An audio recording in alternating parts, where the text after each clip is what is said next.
আমার ভাবির রুমে, ওই দিনই আমি তার রূপ দেখে ফেলছি। তো তখন থেকেই আমার তাকে দেখলে মানে গা শিউরে উঠতো, যে মনে হতো যে ভয়ঙ্কর একটা কিছু করবে। মানে মনে হতো, তখন আমি বুঝতাম না, সেক্সুয়াল লাইফটা বুঝতাম না যে সেক্স কি জিনিস, কিন্তু তখন একটা ভয় ঢুকে গেছে, খুব চাপা একটা ভয়। এটা আজকের রাতের কোনো চিলাচিলি করা যাবে না। তো আমিও চুপ করে, আমার কাছে মনে হচ্ছিল কেউ আমাকে ছুরি দিয়ে আঘাত করতেছে, মানে মনে হচ্ছিল যে কেউ আমাকে ছুরি দিয়ে আঘাত করতেছে, আর আমি ব্লাড দিয়ে পুরো মানে আমার শরীরে সব ব্লাড বের হয়ে যাচ্ছে। আমার এরকম মনে হচ্ছে যে আমার শরীর থেকে সব ব্লাড বের হয়ে যাচ্ছে, আমি মানে গরু কাটলে যেরকম ইয়ে করে না, আমি এরকম কাঁপতেছি, ওরকম কাঁপতেছি। কিন্তু সে তার কাজ করলো। আমি খুব অবাক হয়েছি যে আমি উঠে বসতে পারতেছিলাম না, সে আমাকে টান দিয়ে উঠে বসাইছে, বসায় বলতেছে ওয়াশরুমে যাও। আমি ওয়াশরুমে কিভাবে গেছি আমি জানি না। কিছু গল্প অবিশ্বাস্য হলেও সত্য। আমি আমার ছোটবেলা থেকে মানে জন্ম থেকেই শুরু করতে চাচ্ছি। জি শিওর। আমি হচ্ছি, আমার বাবা যিনি ছিলেন উনিও পুরান ঢাকার, আমার মাও পুরান ঢাকার। তো আমি যদি আমার গল্পটা বলতে চাই তাহলে আমার একদম জন্মের আগে, মানে আমার বাবা আমার বিয়ে থেকে শুরু করতে চাচ্ছি। নিশ্চয়ই নিশ্চয়ই, নো প্রবলেম। তো আমার বাবা ছিলেন একজন ব্যবসায়ী পুরান ঢাকার, আর আমার মানে পাশাপাশি উনি হোমিওপ্যাথিক ডাক্তারও ছিলেন। ওকে। তো খুব ভালো একজন মানুষ ছিলেন। আর আমার আম্মু ছিলেন জমিদার, মানে জমিদার টাইপের, পুরান ঢাকায় লাইক জমিদার যেরকম থাকে আর কি, জমিদার বাড়ির মেয়ে ছিলেন। মানে পুরান এমন কি ছিল যে আগের পিতামহ বা প্রপিতামহ যেটাকে বলি জমিদার ছিল, এরকম এরকম মানে আমার নানাই ছিলেন জমিদার। ওই এলাকার সব বিচার সালিশ উনি করতেন, প্রভাবশালী ছিলেন, প্রভাবশালী খুব। তো ওই দিক থেকে আমার বাবা তো বিয়ের প্রস্তাব দেয়নি, মানে ফ্যামিলি থেকেই আমার বাবার আবার একটা বিয়ে করেছিলেন আরো 8 বছর আগে আমার আম্মুকে বিয়ে করার, ওটা ছিল লাভ ম্যারেজ। তো আব্বু আর ওই বড় আম্মু একসাথে পড়াশোনা করতেন, ওই দিক থেকে দুইজন পরিচয় হয়ে বিয়ে হয়েছিল। কিন্তু 1.5 বছর পরে আমার ওই বড় আম্মু মারা যায়, অসুস্থ হয়ে মারা যান। তারপরে আমার আব্বু আর বিয়ে করবেন না এরকম বলেছিলেন যে আর বিয়ে করবো না। তারপর প্রায় 8 বছর পরে আমার দাদু আর ফুপ্পিরা মিলে মানে আমার আম্মুকে চুজ করে তারপর বউ করে নিয়ে আসেন। তো আমার আম্মু খুব অসুস্থ থাকতেন প্রায়, আমার আম্মু একটু ফিজিক্যালি একটু দুর্বল। তো ওইখান থেকে আমার আম্মুর বিয়ের প্রায় 2-3 বছর পরে আমার একটা বোন হয়। সেই বোনটা মারা যায় 6 মাসের মাথায়, বোনটা মারা যায়। বোনটা মারা যাওয়ার পরে আমার আরেকটা কথা আমি এখানে ভুলে গেছি, যে আমার যে ফার্স্ট মা ছিলেন মানে বড় মা, আমার আব্বুর যে রিলেশন ছিল, ওইখানে একটা মেয়ে হয়েছিল। ওই মেয়েটার প্রায় 6 মাসের মাথায় মানে পেট খারাপ করে অসুস্থ হয়ে মারা যায়। তো তার পরপরই আমার বড় মাও মারা যায়। তো ওইখানে হচ্ছে আমার ওই বাচ্চাটা ছিল মেয়ে বাচ্চা। হ্যাঁ, তো ওর পরে আমার আব্বু 8 বছর পর বিয়ে করে, তারপর আমার মার একটা মেয়ে হয়। ওই মেয়েটাও মানে ওই মেয়েটা হচ্ছে জন্মের সময় মারা যায়, আর ওই ফার্স্ট একটা হচ্ছে 6 মাস পর মারা যায়। তো এই মেয়েটা হচ্ছে জন্মের সময় মারা যায়। তারপর তার 5 বছর পর আমার ভাইয়া হয়, আমার ভাইয়া আসে। তারপর আমার আম্মুকে বলা হয়েছিল যে আপনার হয়তো অপারেশন করতে হবে, কারণ আপনি আর কনসেপ্ট করতে পারবেন না, খুব অসুস্থ ছিল আম্মু। দুইটাই সিজার ছিল, তো ওই সময়টাতে আর কি সিজার বেশি করা যেত না, তাহলে রিস্ক মানে লাইফে একটা রিস্ক থাকে। তো ওই দিক থেকে আমার আম্মুকে বলা হয়েছিল যে আপনার হয়তো বা ইউটেরাসের অপারেশন করতে হবে। তো আমার আম্মু তখন বলেছিল যে না, আমার একটা মেয়ে দরকার, খুব অসুস্থ অবস্থায় বলেছিল আমার একটা মেয়ে দরকার, মানে আমার যদি একটা মেয়ে থাকতো খুব ভালো। হয়তো বা সৃষ্টিকর্তাই যাচ্ছিলেন যে একটা মেয়ে, মানে আমি যে আসবো এটা তো আর উনি জানতেন না, কিন্তু থাকে না যে অনেক সময় কিন্তু মিলে যায় এরকম। তো আমার আব্বু বলছিল যে মেয়ে হোক ছেলে হোক, আরেকটা হলে ভালো হয়। তো ওইভাবে ট্রিটমেন্ট নিয়ে আমার প্রায় 2 বছর পরে আমি আমার আম্মুর মানে পেটে আসি। তারপর আমার জন্ম হওয়ার পরে আমরা ভালোই ছিলাম, আব্বুর বিজনেস ভালো ছিল। কিসের বিজনেস ছিল? ওনার হচ্ছে ইলেকট্রিক পার্টসের বিজনেস ছিল। তো ওখান থেকে আব্বুর মানে ভালো বিজনেস করতেন। পুরান ঢাকায় ছিলাম আমরা 4 জন, একটা ফ্ল্যাট নিয়েছিলাম। আব্বু বিজনেস করতো, আমি স্কুলে ভর্তি হলাম, ভাইয়া স্কুলে ভর্তি হলো। তো খুব ভালোভাবেই কাটছিল দিনকাল। তো একটা পর্যায়ে যে আমার যখন 10-11 বছর, তখন হচ্ছে আমার আব্বুর বিজনেস একটু প্রবলেম হয়, একটু না ভালোই প্রবলেম হয়, মানে একজন খুব বড় ধরনের একটা লস সে ফেলে দেন। তো আমি এটা বলতে চাচ্ছি না। তো যাই হোক, খুব বড় একটা ট্র্যাজেডি, মানে আমার লাইফের সবচেয়ে বড় ধাক্কাটা আমি ওখানেই পাই, যে আমার আব্বু এরকম একটা পার্সন ছিল। আব্বু সবসময় বলতো যেটা, যে আমার এই মেয়েটা হচ্ছে আমি দেখতে নাকি সেই প্রথম যে আব্বুর বেবিটা ছিল না, মেয়েটা যেটা 6 মাসের মাথায় মারা গেল, আব্বু তাকে খুব ভালোবাসতো। আমি নাকি দেখতে সেম ওরকম হয়েছি, শুধু আমি কালো, ওই মেয়েটা ফর্সা ছিল। তো আমি যখন জন্ম হই তখন আব্বু নাকি আমার ফেস দেখেই কান্না করে দেয় যে এটা আমার বড় বড় মেয়েটা যে ছিল তার মতো হয়েছে। তার মানে ও সেই, মানে আব্বুর ধারণা ছিল যে সেই আসছে, এরকম এরকম কিছু। তা আব্বু আমাকে অনেক আদর করতো, মানে অন্য অন্য বাবারাও আদর করে সব মেয়েদেরই, কিন্তু আব্বুর ভালোবাসাটা কেন জানি একদম ডিফারেন্ট ছিল, অনেক বেশি ভালোবাসতেন, অনেক বলার মতো না। সারাক্ষণ টেক কেয়ার, সারাক্ষণ, রাত নাই দিন নাই সব সময়। আমার রাতে খুব বদভ্যাস ছিল, আমি রাত জাগতাম প্রচুর। প্রতি রাতেই আব্বু আমাকে হেঁটে হেঁটে ঘুম পাড়াতো কোলে নিয়ে। প্রায় 10 বছর 11 বছর পর্যন্ত আব্বু আমাকে কোলে নিয়ে ঘুম পাড়াতো, অনেক আদর করতো। আর যখন যেটা, তখন তো ছোট ছিলাম, যখন যেটা বলতাম আব্বু এখন এটা লাগবে, রাত দিন তো বুঝতাম না, আব্বু ওই সময় বের হয়ে যেত, মানে খুঁজতে বের হয়ে যেত কোথায় পাই এটা। আমার মেয়ে বলছে। তো ভাইয়ার সাথে খুব একটা এরকম হয় নাই, আমার সাথে বেশি হতো। তো ভাইয়া এটা নিয়ে একটু জেলাসও করতো, কারণ সাধারণতই কিন্তু মানে ভাই বোনের মধ্যে এটা থাকে, তো আমাদের মধ্যেও এরকম ছিল।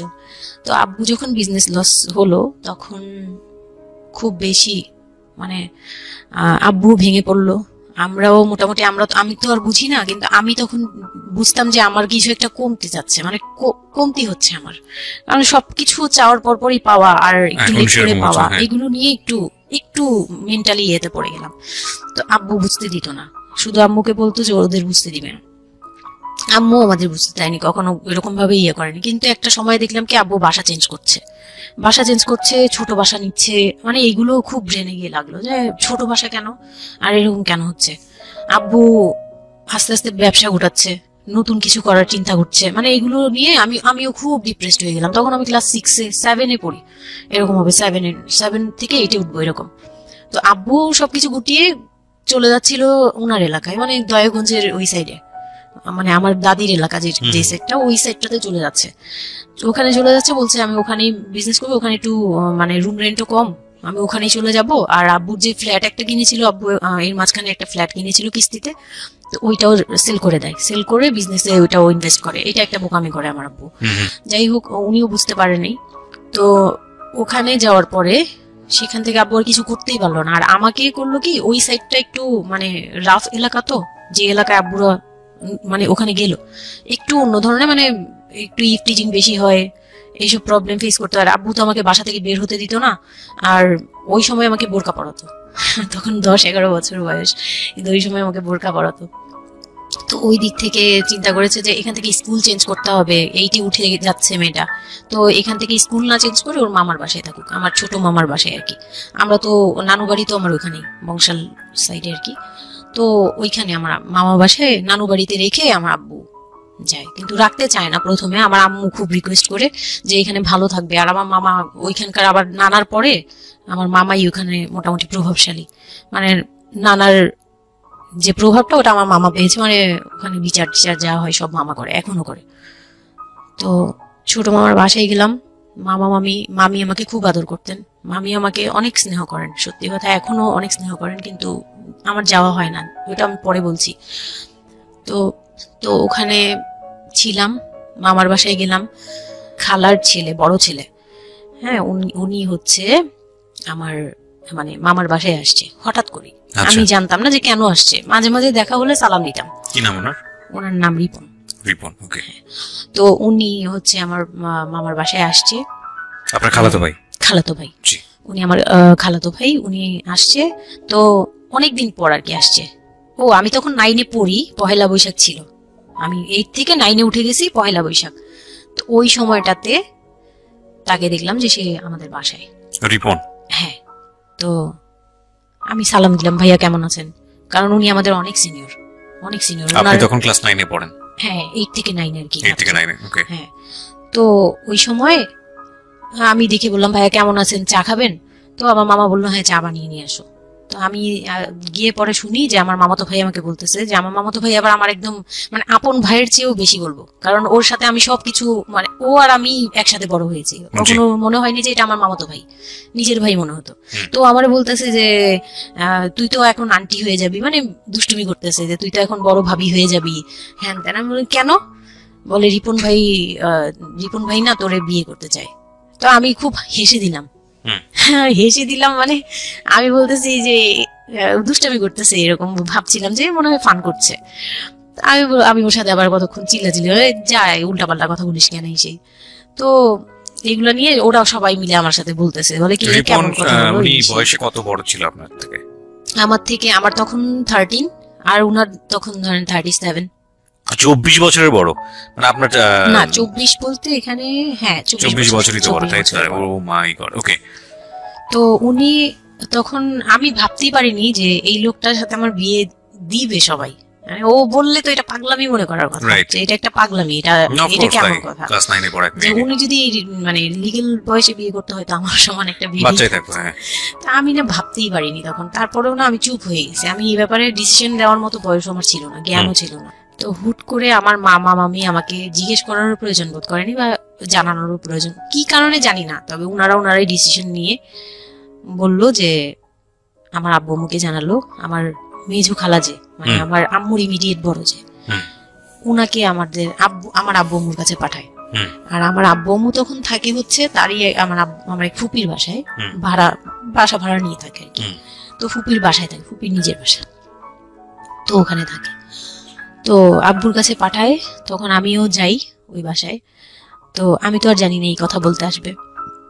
আমি আবার ভাইয়ার সাথে বসে বসে গল্প করতে থাকি, ভাইয়া ছিল, ফুফাতো বোন ছিল, আমরা একসাথে গল্প করতে থাকি। তো হঠাৎ করে শুনি যে একটু মানে আমার খালা খুব জোরে সোরে বলতেছে, মানে চিল্লাচিল্লি করে বলতেছে যে যদি এই বিয়ে না হয় তাহলে আমাদের সাথে তোদের কোনো কন্ট্যাক্ট নেই, আজকে থেকেই বন্ধ। আচ্ছা, হ্যাঁ, এই বিয়ে হতেই হবে। কেন হতে হবে? আমার আব্বু বলছে কেন হতে হবে, আমার মেয়ে তো অনেক ছোট, ও তো এই সংসারের ভার নিতে পারবে না, বলো ওগুলো আমরা দেখবো, ওরে আমরা বাচ্চার মতো পালবো।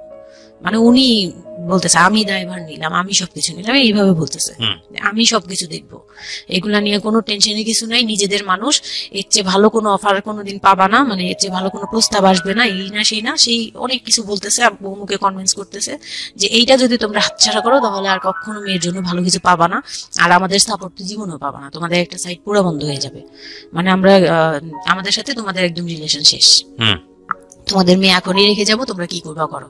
তো আমার আব্বু ওই দিক থেকে একটু দুর্বল ছিল।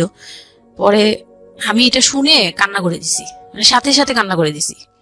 তো আমার ভাইয়াও বুঝছে, আমাকে নিয়ে ছাদে চলে গেছে। আমার ফুফাতো বোন, ভাইয়ার এক খুব ক্লোজ ফ্রেন্ড ছিল, ছোটবেলার বন্ধু, সেও আমাকে খুব আদর করতো বোনের মতো, সেও গেল উপরে, বলতেছে আপু তুই কান্না করিস না, আমরা দেখতেছি কি করা যায়।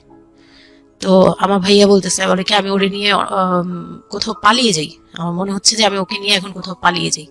যে রিপন ভাই এটা কিভাবে এটা বলতে পারে যে বিয়ে করবে ওকে।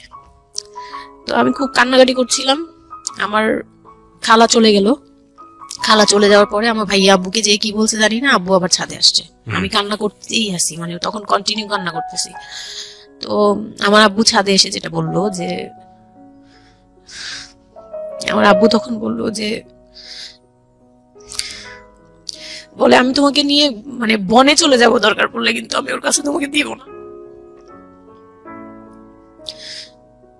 তো আমি দেখলাম যে আব্বু ফিজিক্যালি, মেন্টালি, আর্থিকভাবে সব দিক থেকে দুর্বল, এখন আমাকে নিয়ে যদি বের হয় সে পারবে না, এটুকু বুঝলাম, তার দ্বারা সম্ভব না এটা। পরে আমাকে বললো যে তুমি যদি রাজি থাকো তাহলে আমার কোনো আপত্তি নেই, আর যদি তুমি বলো যে না আব্বু আমি রাজি না, তুমি শুধু একবার বলো, তাহলে আমি তোমাকে নিয়ে বের হয়ে যাবো, আমরা বাবা মেয়ে কই থাকবো কেউ জানার দরকার নেই।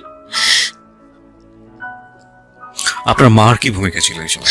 আমার মা তখন বলতেছে যে দিবে, আমার মা ইচ্ছা ছিল যে দিবে, কারণ আমার মা তখন এই জিনিসটা বুঝে না, মানে আমার মা এমনিতেও অনেক সৎ সরল, সত্যি কথা বলতে ওনার দোষ না এটা, সেইটা বুঝতো না যে এই যে ডিস্টেন্সে বিয়ে দিলে এই বিয়েগুলো টিকে না, বা 24 বছর বয়সের ডিফারেন্স, এগুলো নোট করবেন, এবং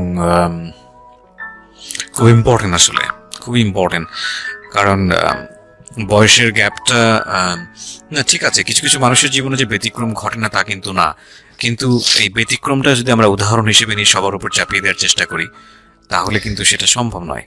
ঠিক আছে, একটু খেয়াল করবেন, 24 বছরের ডিফারেন্স হচ্ছে ও এবং ওর খালাতো ভাই রিপনের মধ্যে। ও যখন 13 বছর তখন ওর খালাতো ভাই হচ্ছে 37। Huge gap. সাধারণত বলা হয়ে থাকে 4-5 বছরের গ্যাপ ইজ ওকে, কিন্তু এর থেকে বেশি না হওয়াটাই বেটার। সেক্ষেত্রে 24 বছর, কোথায় 4-5 বছর আর কোথায় 24 বছর।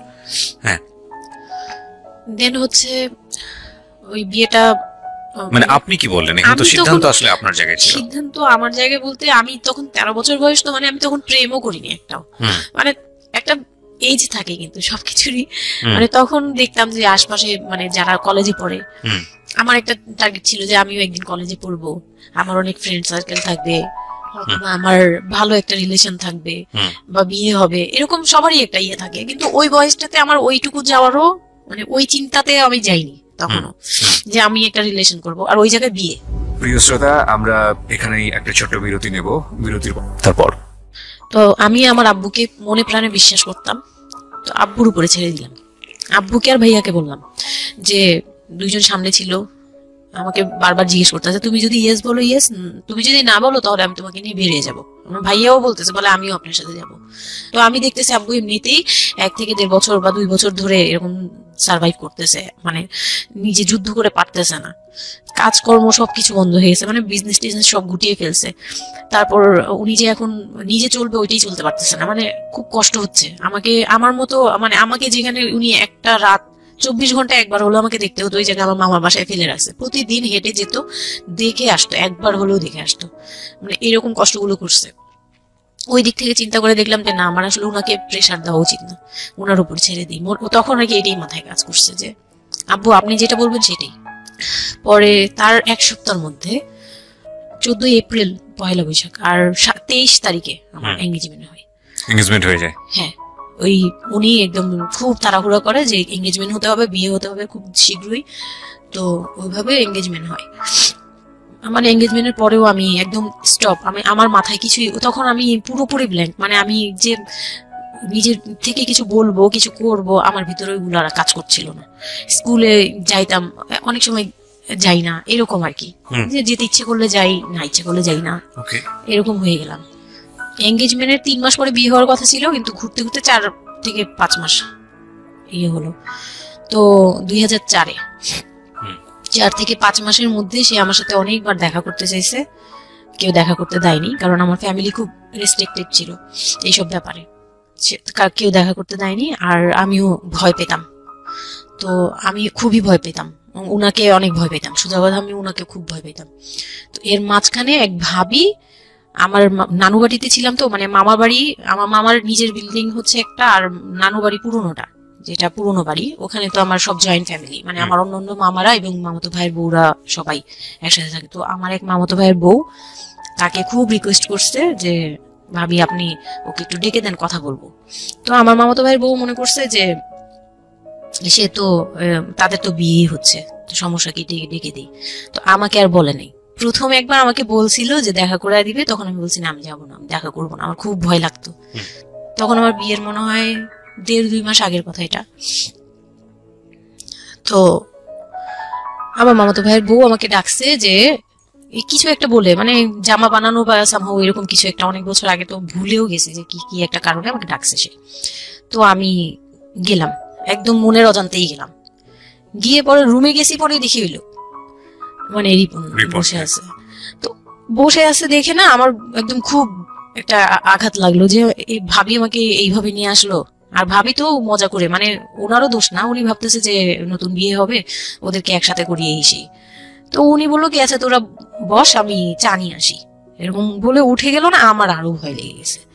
আর তখন আমি গিয়ে দেখতে পারলাম যে ওই লোকটার আচরণ খুবই খারাপ। মানে আমার কাছে তখন মনে হয়েছে যে কেন মনে হলো এটা, কেন মনে হলো, হুট করে ভাবি যখন গেল, সে সাথে সাথে আমার পাশে এসে বসছে এবং আমাকে মানে খুব মানে নোংরা ভাবে টাচ করতেছে।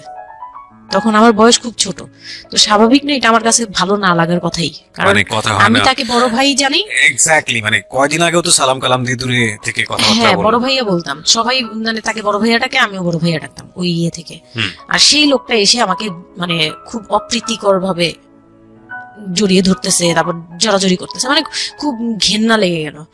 আমি খুব জোরাজোরি করে আমি বললাম আমি এখন চিল্লাচিল্লি করবো, মানে তখন আমার খুব খারাপ লাগতেছিল, তখন বললাম আমি চিল্লাচিল্লি করবো বলে আমি একটু জোরে বলছি, পরে উনি আমাকে ছেড়ে দিছে। আমি এমন দৌড় দিছি একবারে সরাসরি মানে মামার বাসায় চলে গেছে, আর আসিনি। আর ওখানে গিয়ে অনেক কান্নাকাটি করছে যে এখন তো নাও করা যাবে না, আর এই লোকটা এরকম কেন, এই লোকটা তো তাহলে বিয়ের পরে মানে আমার একটা ভয় ঢুকিয়ে গেছে যে এই লোকটা তো তাহলে আমাকে না জানি কি করবে, এরকম একটা ভয় ঢুকিয়ে গেছে। তখন তো ছোট ছিলাম, আর আমাদের ওই সময়টাতে তো এত মিডিয়া ছিল না যে আমরা এত কিছু বুঝবো যে এই আর কি। তো ওখানে তারপর 1.5 থেকে 2 মাস পরে বিয়ে হলো। এর মাঝখানে অনেকবার ফোন টোন করতো, এই করতো, আমি রেসপন্স করতাম না। তো বিয়ে যেদিন হলো, বিয়ের রাতের কথাটা কি বলবো। নিশ্চয়ই আপনার যদি মনে হয় যে বিষয়টা সামাজিকতার জায়গাটা থেকে খুব সেন্সিটিভ, একটা মেয়ের মানসিকতার জায়গাটা থেকে, যেটা আসলে এটা আমার বলার মতো শক্তিও নাই। সত্যি কথা বলতে আমি এটাই আমার লাইফের সবচেয়ে বড় ট্র্যাজেডি, বিয়ের রাত।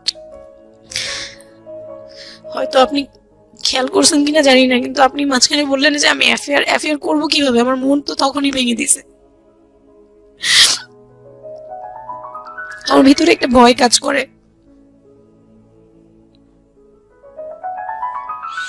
কি হয়েছিল আমি জানি, আপনি খুব সুন্দর করে বলছেন গল্প, আপনি আপনার মতো করেই বলবেন, আমরা আসলে মূল মেসেজটাই পেতে চাই। লোকটা হচ্ছে সামাজিক ভাবে সবার কাছে খুব ভালো, সবার কাছে ভালো বলতে মানে গলিতে বা এলাকায় কিছু করে না, সেই এলাকায় খুব ভালো ব্যবসা করে, খুব সহজ সরল ভাবে দোকানে যাচ্ছে, আসতেছে, খাচ্ছে, ঘুমাচ্ছে, নরমাল। আমার সাথে যেদিন বিয়ে হলো সেদিন খুব বৃষ্টি। তো আমার তো ওই একদিনই আমার ভাবির রুমে, ওই দিনই আমি তার রূপ দেখে ফেলছি। তো তখন থেকে আমার তাকে দেখলে মানে গা শিউরে উঠতো, যে মনে হতো যে ভয়ঙ্কর একটা কিছু করবে। মানে মনে হতো, তখন আমি বুঝতাম না, সেক্সুয়াল লাইফটা বুঝতাম না যে সেক্স কি জিনিস, কিন্তু তখন একটা ভয় ঢুকে গেছে, খুব চাপা একটা ভয়। প্রথম কথা হচ্ছে যে আপনি একটা ছেলে এবং মেয়ের মধ্যে যে স্বাভাবিক সম্পর্কটা বিবাহ পরবর্তী, এটা সম্পর্কে আপনার কোনো আইডিয়া ছিল? আপনাকে কেউ বলেছে? এটা সম্পর্কে কোনো আইডিয়াই ছিল না, শুধু জানতাম যে কিছু একটা হয়। আচ্ছা, কি হয় সেটা আপনি জানতেন না? আপনাকে বিয়ের রাতে বা আগে পরেও কেউ কখনো কিছু বলে না? আমার বিয়ের আগে আমার এক ভাবি ছিল, মানে যেই ভাবির বাসায় গেছি সেই ভাবি না, আরেকটা ভাবি ছিল, উনারই বড় যা আর কি। তো ওই ভাবি আমাকে জাস্ট কানে কানে বলছে যে আজকে কিন্তু যাই হোক একদম চুপ থাকবি, আমাকে এইভাবে বলছে। শুধু এটা বলেছে? শুধু এটা বলছে, আজকে যাই হোক। আরো ভয়ানক কথা বলেছে, মানে এটা শুনলে তো আরো ভয়। যাই হোক কি হবে, বলে কিছু বুঝো না তুমি, হ্যাঁ কিছু এতই ছোট, কিছু বুঝো না, এইগুলি বলতেছে। মানে আপনার মনে আরো বেশি ভয় ঢুকে গিয়েছে? কোন ধরনের চিল্লাচিল্লি করবি না, চুপচাপ থাকবি, মানে জাস্ট হাসি মুখে এরকম করে বলছে। কিন্তু আমার কাছে একটু ভয় ভয় লাগছে তখনই, যে এই লোকটা তো ওই সময় যদি এরকম মানে খপ করে জড়া ধরতে পারে, এই লোক কি করতে পারে, কি হতে পারে, মানে এই টাইপের একটা ভয় কাজ করছে তখন এই জিনিসগুলো বুঝতাম না, মানে ফিজিক্যাল রিলেশন বা এগুলি এই সম্পর্কে কিছুই জানতাম না। জানতাম যে কিছু একটা হয়, হাজবেন্ড ওয়াইফে কিছু হয়, কিন্তু কি হয় এটা জানতাম না, এরকম ছিলাম। তো নর্মালি যখন বিয়েটা হলো, কমপ্লিট হলো, সে তো মানে কতক্ষণ রুমে যাবে এরকম। একটু পজ দিচ্ছি আমি এখানে, কারণ আমি জানি যে ম্যাক্সিমাম আমি গেস করছি এখানে, কারণ এখানে যারা শুনবে বা এই মুহূর্তে যারা শুনছে তাদের ইন্টেনশনটাকে আমি একটু ক্লিয়ার করতে চাই। সেটা হচ্ছে আমরা এটা বলি যে this is an entertaining show, but এই জীবন গল্প বলেন বা আমার লাস্ট 7-8 ইয়ার্স এর ক্যারিয়ারে আমি রেডিওতে যে ধরনের প্রোগ্রাম করেছি, সোশ্যাল অ্যাওয়ারনেসের জায়গাটা থেকে এটা কি ধরনের ভূমিকা রেখেছি সেটা আপনারা আপনাদের জায়গা থেকেই ভালো মূল্যায়ন করতে পারবেন। বাট আমি একটু করজোরে আপনাদের কাছে একটা মিনতি করতে চাই, এই ঘটনাটাকে সিনেমা হিসেবে না দেখে, সিনেমার পর্দায় কিছু একটা ঘটতে যাচ্ছে এরকম একটা কিছু হিসেবে না দেখে, রেডিও হিসেবে না দেখে, একটু নিজের জায়গা থেকে চিন্তা করে দেখবেন, বা যদি বিষয়টা এরকম হয় একটা মানবিক জায়গা থেকে একটু চিন্তা করে দেখবেন। 24 বছরের গ্যাপ হাজব্যান্ড আর ওয়াইফের মধ্যে, 24 ইয়ার্স, 13 বছরের একটা মেয়ে, যে মেয়েটার জীবনে প্রেম বলতে কোনো কিছু আসেনি, শারীরিক সম্পর্ক কি সে বোঝেই না, এবং দ্বিতীয়ত যে বিষয়টা ইম্পর্টেন্ট, বয়সন্ধিকালের একেবারে ইনিশিয়াল স্টেজে সে আছে, সে জানি না আসলে বিষয়গুলো কি। আর 37 বছর মানে হচ্ছে আমাদের পার্সপেক্টিভ থেকে, আমাদের সামাজিকতা জায়গা থেকে একটা ছেলে যখন একদম এই সমস্ত স্টেজ, প্রেম বলেন, শারীরিক সম্পর্ক বলেন, বা অন্যান্য যে বিষয়গুলো আছে সেগুলো বলেন, সেগুলো অতিক্রম করে মোটামুটি বৈষয়িক হয়ে গেছে। বৈষয়িক বলতে আমি যেটা বোঝাচ্ছি, এই জীবনে এসে দায়িত্ব ছাড়া অন্য কোনো কিছু থাকে না 37 কিংবা 40 বছরের পর থেকে, এরকম একটা স্টেজে আছে। তার মানে ওদের মধ্যে মেন্টাল ম্যাচিং এর কত বড় একটা গ্যাপ। সেই জায়গাটা থেকে ছেলেটা যদি মেয়েটাকে বুঝতে না চেষ্টা করে, বিশেষ করে ছেলের দায়িত্ব, কারণ যেহেতু সে সিনিয়র, যদি বুঝতে না চেষ্টা করে, তাহলে এটা কতটা অমানবিক এবং কতটা পাশবিক, কতটা ভয়ঙ্কর হতে পারে মেয়েটার জায়গাটা থেকে, এটা একটু চিন্তা করবেন। সো বিশেষ করে যারা বাসরাত বিষয়টাকে মাথায় রাখছেন তাদেরকে আমি বলবো প্লিজ থিঙ্ক লাইক দিস। এখানে একটু মানবিক হওয়া প্রয়োজন। এখানে যদি আমরা শুধু এন্টারটেইনমেন্ট হিসেবে বিষয়টাকে নিই তাহলে আমি আসলে যে কারণে এই বিষয়টা আনতে চাচ্ছি সেই মেসেজটা ক্লিয়ার হবে না। Okay, so please feel the story actually. তারপর বিয়ের দিন যেটা আর কি, রাতের বেলা সবাই আমাকে নিয়ে আসলো বাড়িতে, মানে ওনাদের বাসায়। তো ওই বাসায় হচ্ছে একটা রুম, মানে প্রথম হচ্ছে বাসায় ঢুকেই কোনো বারান্দা টারান্দা কিছু নেই, শুধু রুম আর সিঁড়ি, সিঁড়ি ঘর। মানে পুরান ঢাকার বাসাগুলো একটু বেশি ইয়ে হয়তো, খুব ছোট ছোট হয়তো, ঘিঞ্জি টাইপের হয়। আমি একসময় জিএসএসসি কাজ করতাম, আমার ফার্স্ট জব ছিল ওটা, আমি সার্ভে করেছিলাম পুরান ঢাকায়। সেটাই আমার প্রথম পুরান ঢাকায় যাওয়া, এবং আমার কাছে মনে হয়েছিল যে আমি কোথায় এসেছি।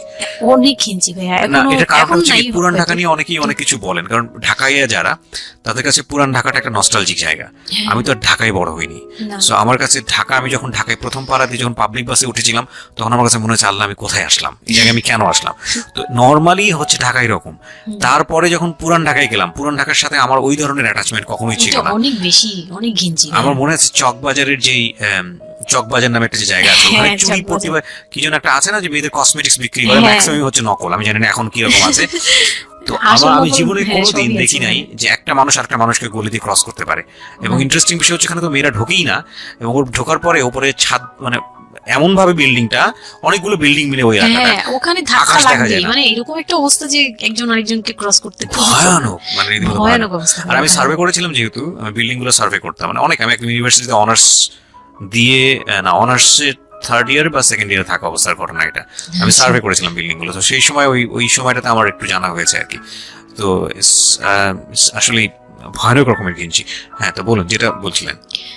তো যেটা বলছিলাম যে ওই রাতে ওই একটা রুম, এরকম রুমের উপরে রুম, তার উপরে রুম, মানে সিঁড়ি রুম, সিঁড়ি রুম এরকম। আর প্রথম যে রুমটা, মানে নিচতলায় যে রুমটা ছিল, সেই নিচতলা রুমের সিঁড়ির নিচে ছিল চুলা আর বাথরুম, সিঁড়ি কর্নারে।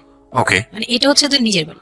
ওকে, এইটুকুই ছিল। মানে তিনটা রুম, মানে হচ্ছে হলো এক ধরনের বিল্ডিং, একটা বিল্ডিং, একতলা দুতলা তিনতলা এরকম বিল্ডিং, বা তিনটা রুম। হ্যাঁ, তিনতলা বিল্ডিং, কিন্তু সিঁড়ি আর রুম, সিঁড়ি আর রুম। মানে কত অল্প জায়গার মধ্যে এই জিনিসটা ম্যানেজ করেছে। হ্যাঁ, আমি পরে শুনেছি যে এটা আধা কাঠারও নিচে, আধা কাঠারও নিচে, ওইটা 1 শতক বা হাফ শতক জমি যেটাকে বলে। হ্যাঁ হ্যাঁ, শুধু একটা রুম আর সিঁড়ি, এইটুকু।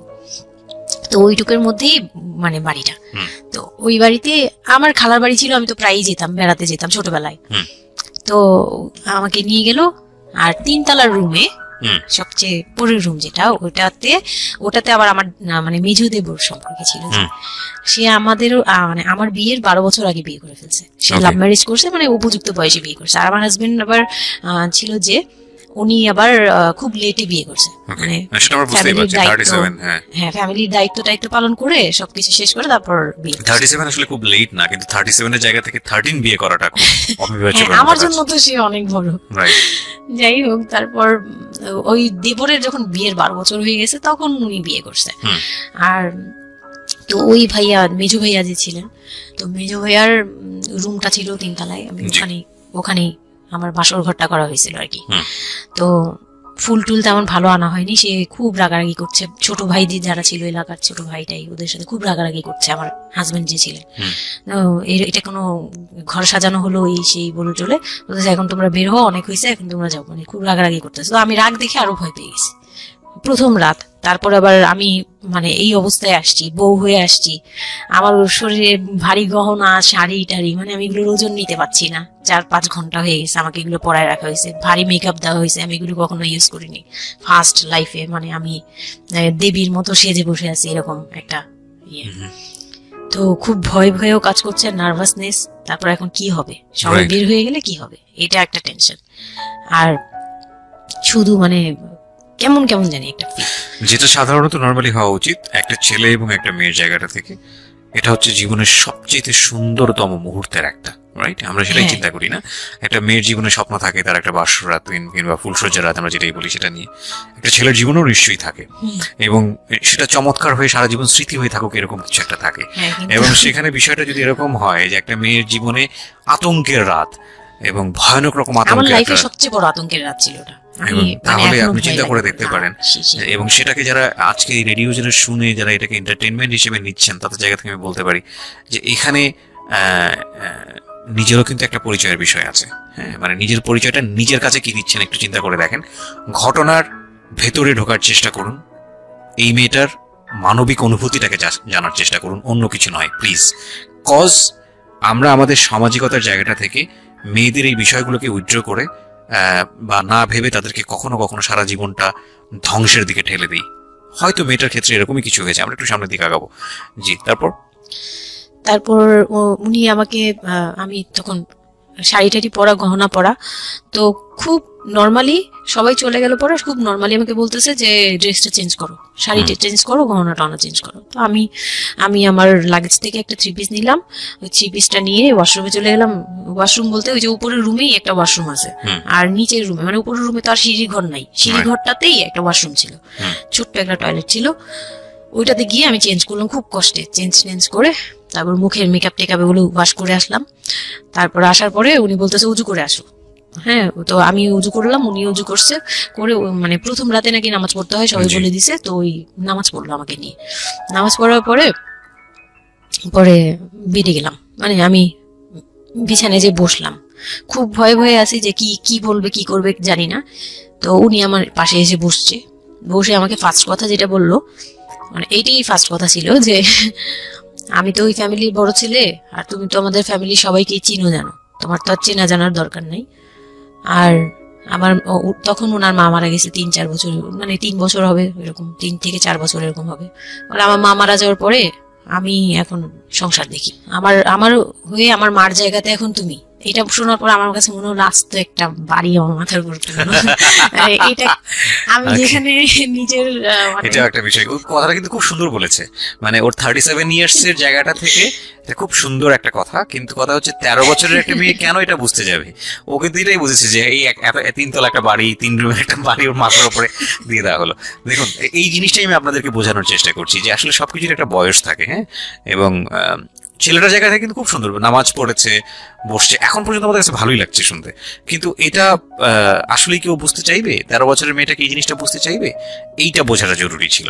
হ্যাঁ হ্যাঁ, তারপর উনি যেটা বলছে যে আমার ভাই বোন আছে, সবাই আমার ছোট, কিন্তু আমার তো প্রায় 10-12 বছরের বড়। ওনার যে 10-12 বছরের ছোট, সে আমার 12-13 বছরের বড়। মানে তাকে আমি ছোটবেলা থেকে এইভাবে দেখে অভ্যস্ত। তো এইগুলো চিন্তা ভাবনা, মানে ওই সময় তো আর এত কিছু কিন্তু উনার ছোট ভাই বোন এগুলা, মানে উনার কাছে তো এগুলো বাচ্চা এখনো, আর আমার কাছে তারা অনেক বড়। আমি তাদেরকে কি টেক কেয়ার করবো, তারা আমাকে করবে, মানে আমার এরকম একটা বিষয়টা তাই। হ্যাঁ, তো আমি চুপ হয়ে শুধু শুনছিলাম, ও আচ্ছা, মানে আমি কিছু বলার মতো ভাষাও পাচ্ছি না, বা আমি কি বলবো, আমার এখানে ডায়লগই কি ছিল, মানে আমি এরকম মনে হচ্ছে যে কেউ আমাকে একটা স্ক্রিপ্ট ধরাই দিত, আমি একটু দেখে আমাকে কেউ কিছু বলেও না, এই লোক কি বলতেছে। তো যাই হোক, এই কথাটার পরে মানে যখন উনি এটা বলার পরে বলতেছে যে তুমি, আমাদের একটা মানে রুলস আছে, বিয়ের পরে নাকি বাসর ঘরে নাকি কিছু দেয়, হাজবেন্ড ওয়াইফকে কিছু দেয়, তারপর নাকি টাচ করে, এরকম কিছু একটা। তো আমাকে বলতেছে যে তোমার কি আমার উপর কোনো দাবি আছে? মানে এইগুলো আমি জানতাম না, এগুলো আমি অনেক পরে গিয়ে শুনছি, এগুলো অনেক পরে গিয়ে জানছি যে এই সময় নাকি কিছু চাইতে হয়, মানে এই সময় যা চাইবে তাই দিতে হবে, এরকম কিছু একটা। তো এটাও আমাকে কেউ বলে দেয়নি। আমি এই সময় একটা লসে পড়ে গেলাম না, মানে এরকম মনে হচ্ছে এখন আর কি। তখন আমাকে এটা কেউ বলে নাই, আমি এগুলো বুঝতাম না দেখে। আর আমাকে একটা কথা বলা হয়েছিল, আমার মাথায় একটা জিনিস কাজ করছিল, যে ভাবি বলছে যে এইখানে যা হবে এগুলো সবই ঠিক। হ্যাঁ, এখানে যাই হোক, মানে ভেঙে বলেনি, বলছে তোর সাথে আজকে যা হবে এটি ঠিক, আর এটা মেনে নিতে হবে, আর এটা যদি না মেনে নিস তাহলে মানে এই ধরনের একটা বলছে যে এটা আজকের রাতের কোনো চিলাচিলি করা যাবে না। তো আমিও চুপ করে, আমার কাছে মনে হচ্ছিল কেউ আমাকে ছুরি দিয়ে আঘাত করতেছে, মানে মনে হচ্ছিল যে কেউ আমাকে ছুরি দিয়ে আঘাত করতেছে, আর আমি ব্লাড দিয়ে পুরো, মানে আমার শরীরে সব ব্লাড বের হয়ে যাচ্ছে। আমার এরকম মনে হচ্ছে যে আমার শরীর থেকে সব ব্লাড বের হয়ে যাচ্ছে, আমি মানে গরু কাটলে যেরকম ইয়ে করে না, আমি এরকম কাঁপতেছি, ওরকম কাঁপতেছি। কিন্তু সে তার কাজ করলো। আমি খুব অবাক হয়েছি যে আমি উঠে বসতে পারতেছিলাম না, সে আমাকে টান দিয়ে উঠে বসায় বলতেছে ওয়াশরুমে যাও। আমি ওয়াশরুমে কিভাবে গেছি আমি জানি না, আমি খুব ধরে খুব মানে খুব কষ্টে কাঁপতে ওয়াশরুমে গেলাম, ফ্রেশ হয়ে আসলাম। আসার পর আমি খুব কষ্টে, যে আমি যখন বিছানায় মানে ঘুমাতে যাব, তখন আবার এরকম করে সে সারা রাতে, মানে রাত 3টা থেকে সকাল 8টা পর্যন্ত 4 বার আমার সাথে এইরকম করলো। আমি আর সকালে উঠতে পারি না, মানে আমি উঠে বসতে পারি না। তারপর 2-3 দিন কি হয়েছে আমার মাথায় নেই, মানে আমি আমি এখন আর এটা বলতে পারবো না, কারণ আমি পুরো সেন্সলেস ছিলাম, আর উনারে দেখলেই আমি ভয় লাগতো। সে যতবার আসতেছে সামনে, 2-3 দিন আপনি সেন্সলেস অবস্থায় ছিলেন? আমি জানি, মানে আমি সেন্স ছিল, কিন্তু আমি এখন গল্পটা বলতে পারবো না যে এই 2-3 দিনে কি কি হয়েছে। আচ্ছা আচ্ছা। এই 2-3 দিন আমার বৌভাত হয়েছে, আমাকে পার্লারে নিয়ে যাওয়া হয়েছে, কিন্তু আমি নিস্তব্ধ। আর তখন আমার মানে শারীরিক কন্ডিশন খুব খারাপ, কিন্তু সবাই বুঝতেছিল, কিন্তু কেউ বুঝতে দিচ্ছিল না আমাকে। মানে এভরিবডি অ্যাভয়েড দিস, মানে সবাই জিনিসটাকে অ্যাভয়েড করছে, তারা পার্টিটাকে এনজয় এটা করছে। শুধু আপনার ফ্যামিলির সমস্যা না, এটা আমাদের পুরো সমাজেরই সমস্যা। এটা কিন্তু সমাজটাই আমার- অ্যাভয়েড করে। এবং আমার মনে আছে I face huge difficulty for the first time যখন আমি রেডিওতে এই ধরনের একটা, আমি নট আজকেই না প্রথম, আমি এর আগে এই বিষয়গুলো খুব চ্যালেঞ্জ জায়গা থেকে আমি প্রচার করার চেষ্টা করেছিলাম। অ্যান্ড আই ফেস, এগুলো হয়তো আমার লিসনাররা কখনোই জানে না, আই ফেস হিউজ ডিফিকাল্টিস। যখন আমার প্রথম বইটা পাবলিশড হয়, সেটা নিয়েও আমার একটা বড় ধরনের ডিফিকাল্টি ফেস করতে হয়েছে। একটা অদ্ভুত বিষয় হচ্ছে, আমাদের সমাজে এই বিষয়গুলোকে আমরা অ্যাভয়েড করি, আমরা ঢেকে রাখতে চাই, আমরা মনে করি এটা একটা ট্যাবু, এটা সমাজে 8-10 জন মানুষের সামনে এটা নিয়ে আলোচনা করা যায় না। একটু চিন্তা করে দেখবেন, আলোচনা করা যায় না এটা কোন অর্থে? যদি বিষয়টা নিয়ে সুড়সুড়ি দেওয়া হয়, যদি বিষয়টা নিয়ে এমনভাবে বলা হয় যে এটা এমনভাবে প্রেজেন্ট করা হচ্ছে যেটা একটা রগরগা বিষয়, এবং সেটা শুনে আরো কারোর মধ্যে এই ধরনের পাশবিক, বা সে আসলে এন্টারটেইনমেন্টের জায়গা থেকে নিয়ে এটাকে মজা হিসেবে নিল, বিষয়টা তখনই একটা প্রশ্ন আসে।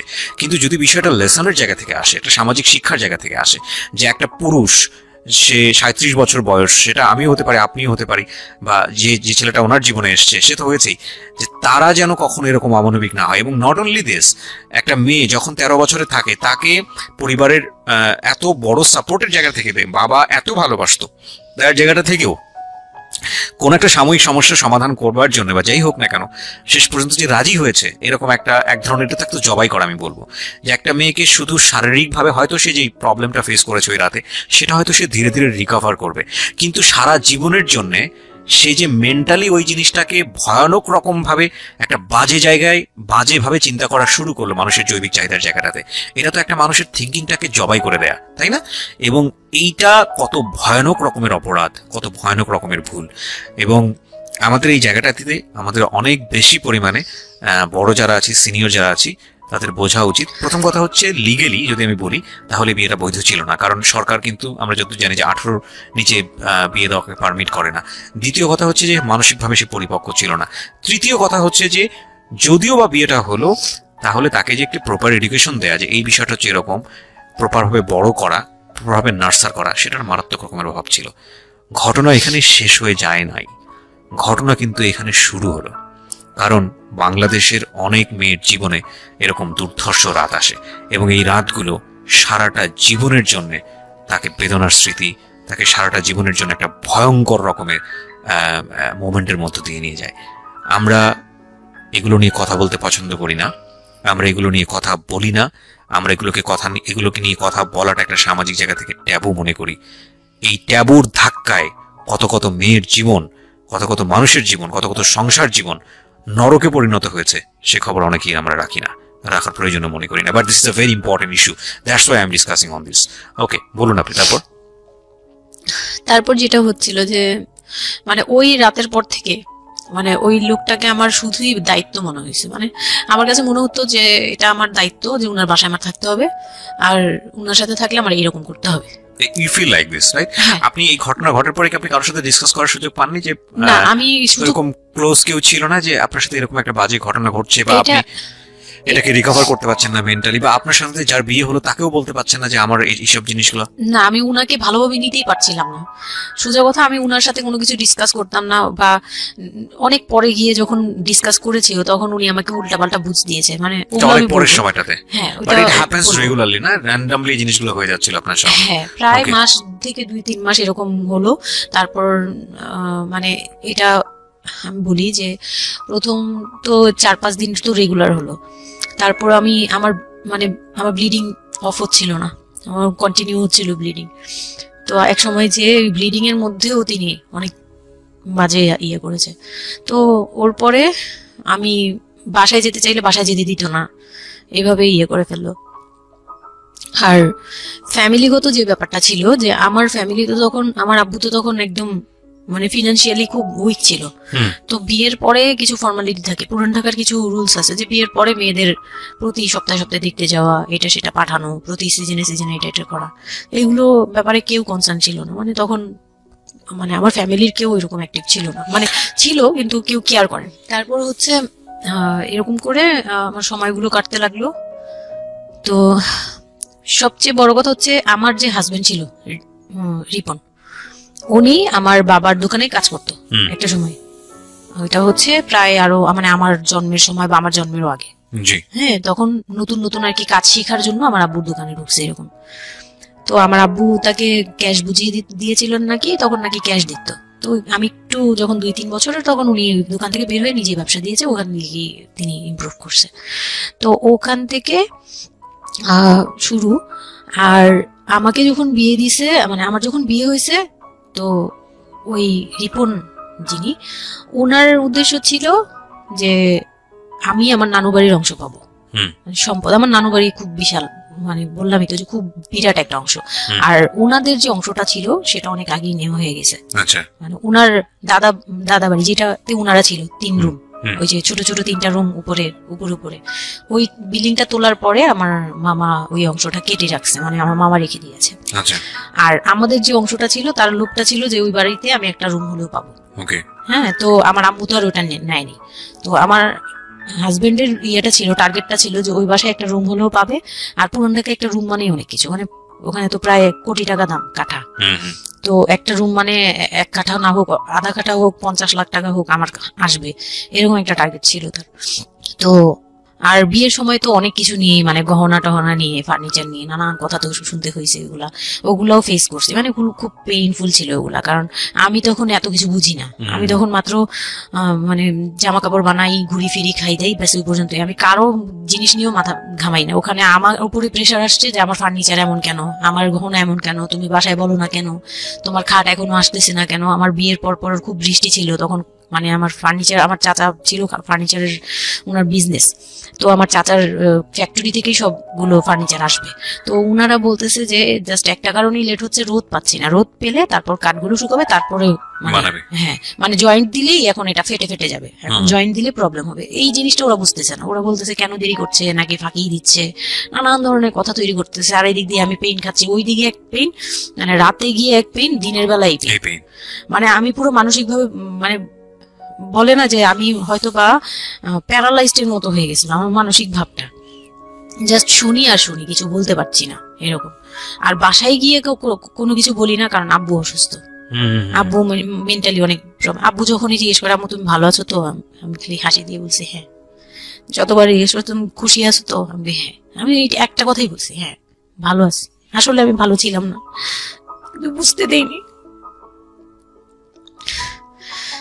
ওই লোকটার ছোট বোনগুলো আমার সাথে অনেক রাফ বিহেভ করছে।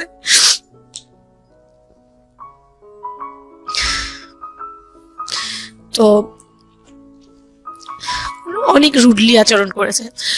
আর উনার যে ছোট ভাইটা ছিল, মানে আমার যে মেজো ভাই যেটা আর কি, ওনার আগে যেটা বিয়ে করেছে, তো ওনার ওয়াইফ ছিল আমার অনেক বছরের বড়, কারণ তাদের বিয়ে হয়েছিল 12 বছর আগে। আমার বিয়ের 12 বছর আগে তার বিয়ে হয়েছিল। আমি যখন বাড়িতে বেড়াতে আসতাম তখন মানে ভাবি রাতে খাওয়া দাওয়া এরকম, আমি ভাবি বলেই ডাকতাম, কিন্তু সম্পর্কে আমি বড় যা। কিন্তু উনার প্রায় উনাকে আমাকে একসাথে কোথাও দেখলে কেউ বলতো যে তোমার মেয়েটা, মানে এইভাবে বলতো। তো ওই দিক থেকে উনার একটু, এটা জেলাসি বলবো না, এটা হয় আসলে, এটা নর্মাল একটা ব্যাপার। কারণ একটা উনি অনেক এইজ হয়ে গেছিল, উনি নিজের জায়গা থেকে নিজেকে একটু দুর্বল মনে করতো। আমাকে এমনিতে সাপোর্টও দিত, আবার অনেক সময় দেখে কিন্তু পেইনও দিত, অনেক পেইন দিত। কিন্তু আমি ওই সময়টাতে কেন জানি আমি ছোট থেকে এই জিনিসগুলো বুঝতে চেষ্টা করি যে কেউ আমাকে কেন জেলাসি করছে, কারণ তার মধ্যে কোনো দুর্বলতা আছে, আমার ওইটার জন্য মায়া হয়। আমার কখনো এইটা মনে হয় না যে সে কেন জেলাসি করবে, আমি তার সাথে এখন কোচাকুচি করবো, মানে এই টাইপের মেন্টালিটি আসে না আমার। কেন জানি মনে হয় এই জায়গাটা যদি শুধরানো যেত, তাকে যদি একটু বোঝানো যেত আমি তাকে খুব ভালোবাসি বা আমি তাকে কিছু হেল্প করতে চাই, এরকম মনে হতো। তো ওই দিক থেকে আমি কিচ্ছু বলতাম না, কিন্তু সে আমাকে খুব পেইন দিত, কথাবার্তা এটা সেটা। উনি অনেক সিনিয়র পার্সন ছিল, তো কোনো গেস্ট আসলে আমাকে কিভাবে ছোট করবে, কিভাবে আমাকে অপমান করা যায়, কিভাবে কি দিয়ে, এগুলো নিয়ে সবসময় ইয়ে করতো। ওই দিকগুলো খুব পেইনফুল ছিল। তো ওগুলো যখন শেষ করলাম, মানে আমার যাকে বলতাম মাঝে মাঝে দুই একটা কথা, এগুলো নিয়ে সে আবার মানে মানে এখানে সেখানে বলে আরো ব্যাপারটাকে বড় বানাতো। তো আমি তখন বুঝতাম না, এখন বুঝি। তো এর মাঝখানে হলো কি, আমি প্রেগনেন্ট হলাম। না না, বিয়ের 1.5 মাস পরে আমি হচ্ছে কক্সবাজার যাব। আচ্ছা। আমার হাজবেন্ড বলতেছে যে ঈদ চলে আসছে, তুমি ঈদের মধ্যে কিছু না নিয়ে আসো, ঈদের পরে আমরা কক্সবাজার যাই, এখানে কোনো খরচ টরচ যাতে আমাদের না হয়, হ্যাঁ, এই জন্য আমরা কিছু কিনবো না। বলছে আচ্ছা ঠিক আছে। তো তখন হচ্ছে বসুন্ধরা সিটি মার্কেটটা হচ্ছে নতুন হয়েছে। তো উনি বলতেছে আমরা বসুন্ধরা সিটিতে যাব শপিং এ, কিন্তু উনি যেটা বলতেছে যে আমার মানে বসুন্ধরা সিটিতে যাবে, কিন্তু আমাকে যে কিছু কিনে দিবে না এটা আমি জানতাম না। তো ওনার সাথে আমি গেলাম, প্রায় 20 থেকে 25 হাজার টাকা শপিং করলো। ওগুলা হচ্ছে সব ওনার বোন জামাই, বোনের বাচ্চা কাচ্চা, মানে ফ্যামিলির জন্য আর কি, ভাই বোন। আমিও পছন্দ করে করে কিনলাম সবার জন্যই যা যা লাগে।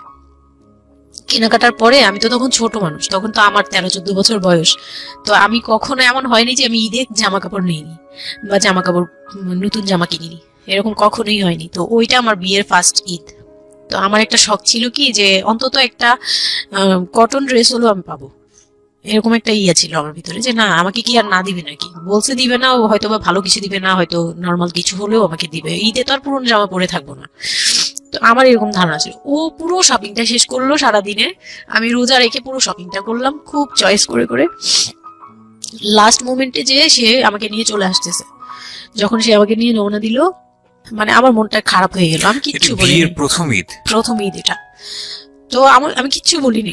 such a idiot, মানে nothing to say, মানে স্পিচলেস টোটালি। হ্যাঁ, পরে উনি কিচ্ছু কিনে দিল না আমাকে, তখন আমি না মনটা খারাপ হলো আমার, কারণ স্বাভাবিক এটা। আমার এখনকার বয়স হলে হয়তো হাইড করতে পারতাম, আমি এখনো পারি না। সত্যি কথা বলতে আমি কখনোই নিজেকে হাইড করতে পারিনি, এখন তো তখন তো আরো পারতাম না। ওকে, আমরা যেখানটায় ছিলাম, তো উনি আমাকে করলো কি যে আসার সময় বলতেছে যে একবারে নিচে, তখন বলতেছে তোমার কি মন খারাপ? আমি বলছি যে না, আমি তো কিছু নেই নাই, ঈদের দিন কি পরবো?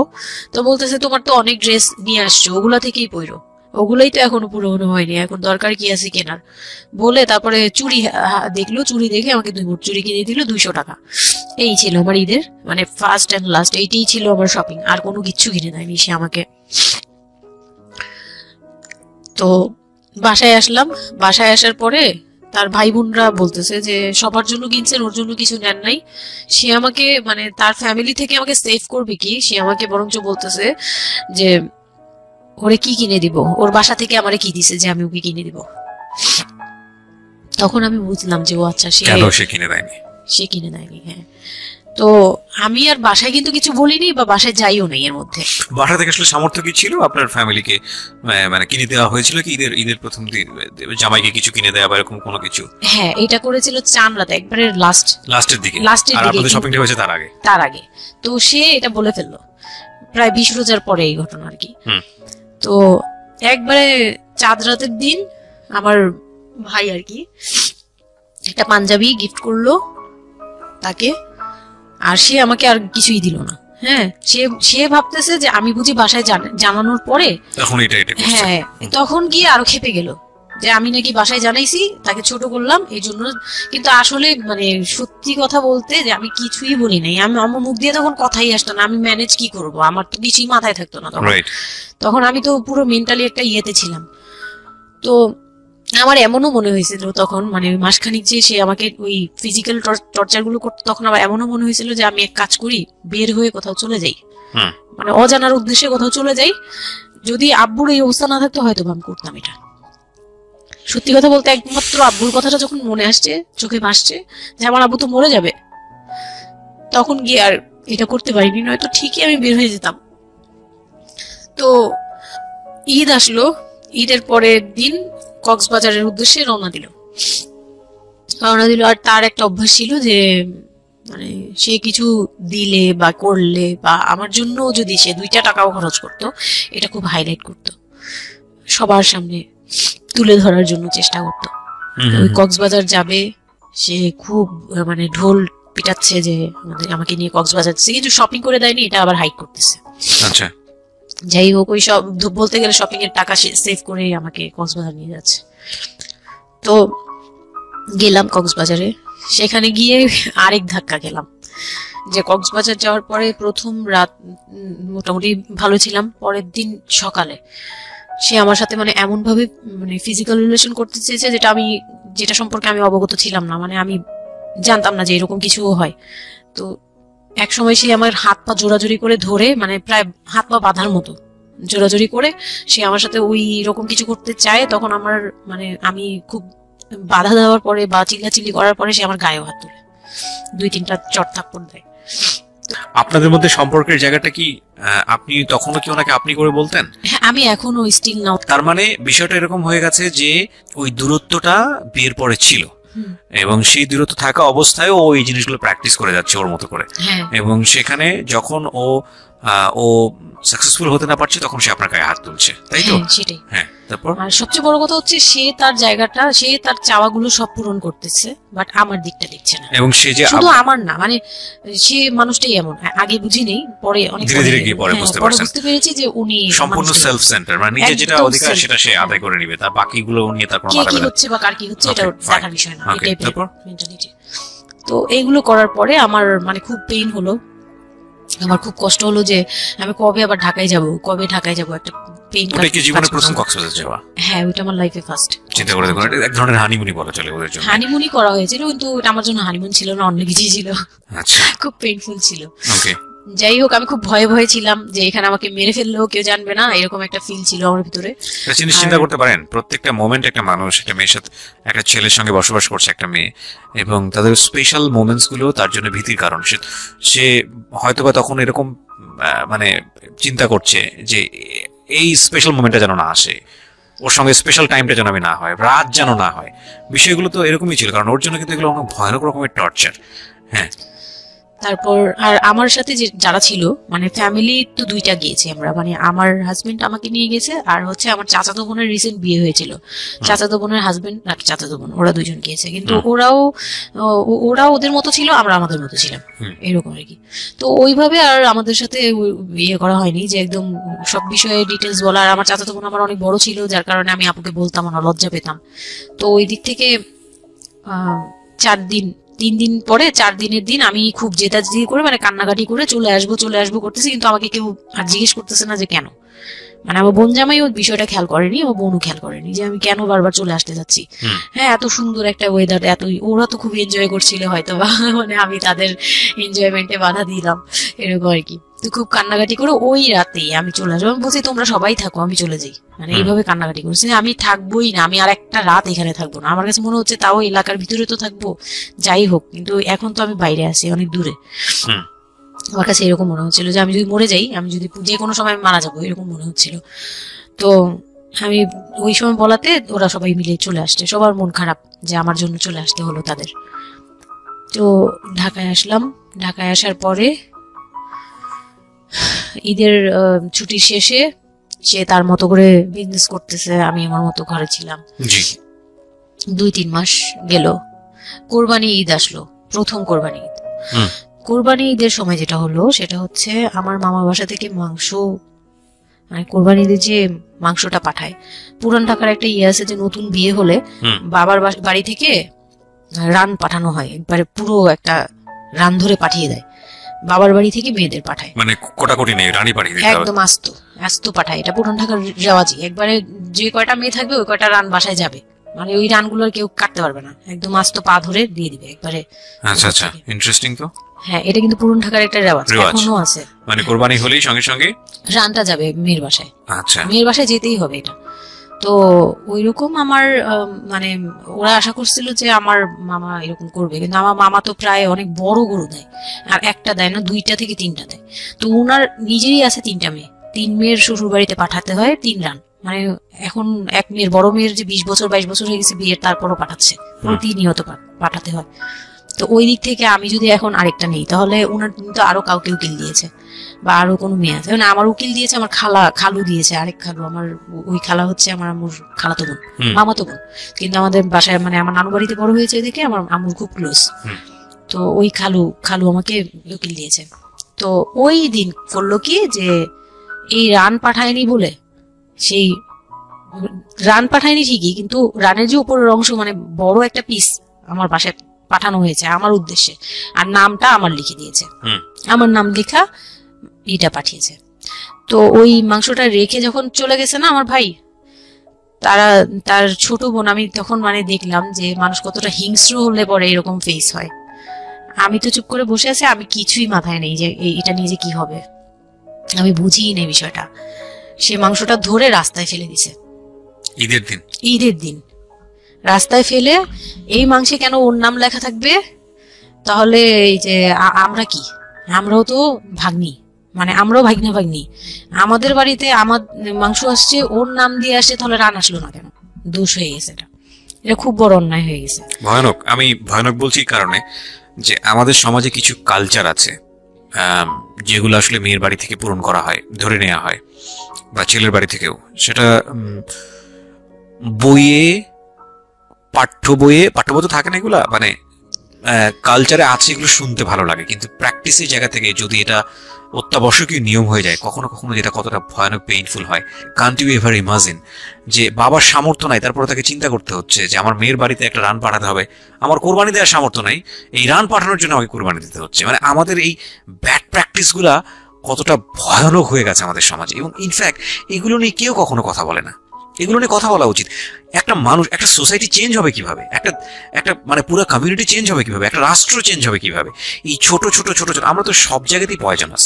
এই ছোট ছোট বিষয়গুলো যদি চেঞ্জ না হয়, আমরা যে এত ডিগ্রি নিচ্ছি, প্রতি বছর পিএইচডি, ভুরি পিএইচডি বের হচ্ছে, ডক্টরেট, হ্যাঁ, আমাদের বিশ্ববিদ্যালয়ে ভরে যাচ্ছে, আমাদের ছেলেমেয়েরা গোল্ডেন এ প্লাস, আমাদের পাশের হার বাড়ছে, কিন্তু এই সব যে মানে খোরা কালচার, ল্যাংড়া টাইপের কালচার, এগুলোর যে পরিবর্তন হচ্ছে না, বা এগুলো নিয়ে যে কেউ কখনো কোনো কথা বলে না, এগুলো নিয়ে না পত্রপত্রিকায় কথা হয়, না কোনো মিডিয়াতে কথা হয়, অথচ এগুলো আমাদের জীবনটাকে পঙ্গু করে দিচ্ছে, এবং এগুলো নিয়ে কেউ কখনো কথা বলে না।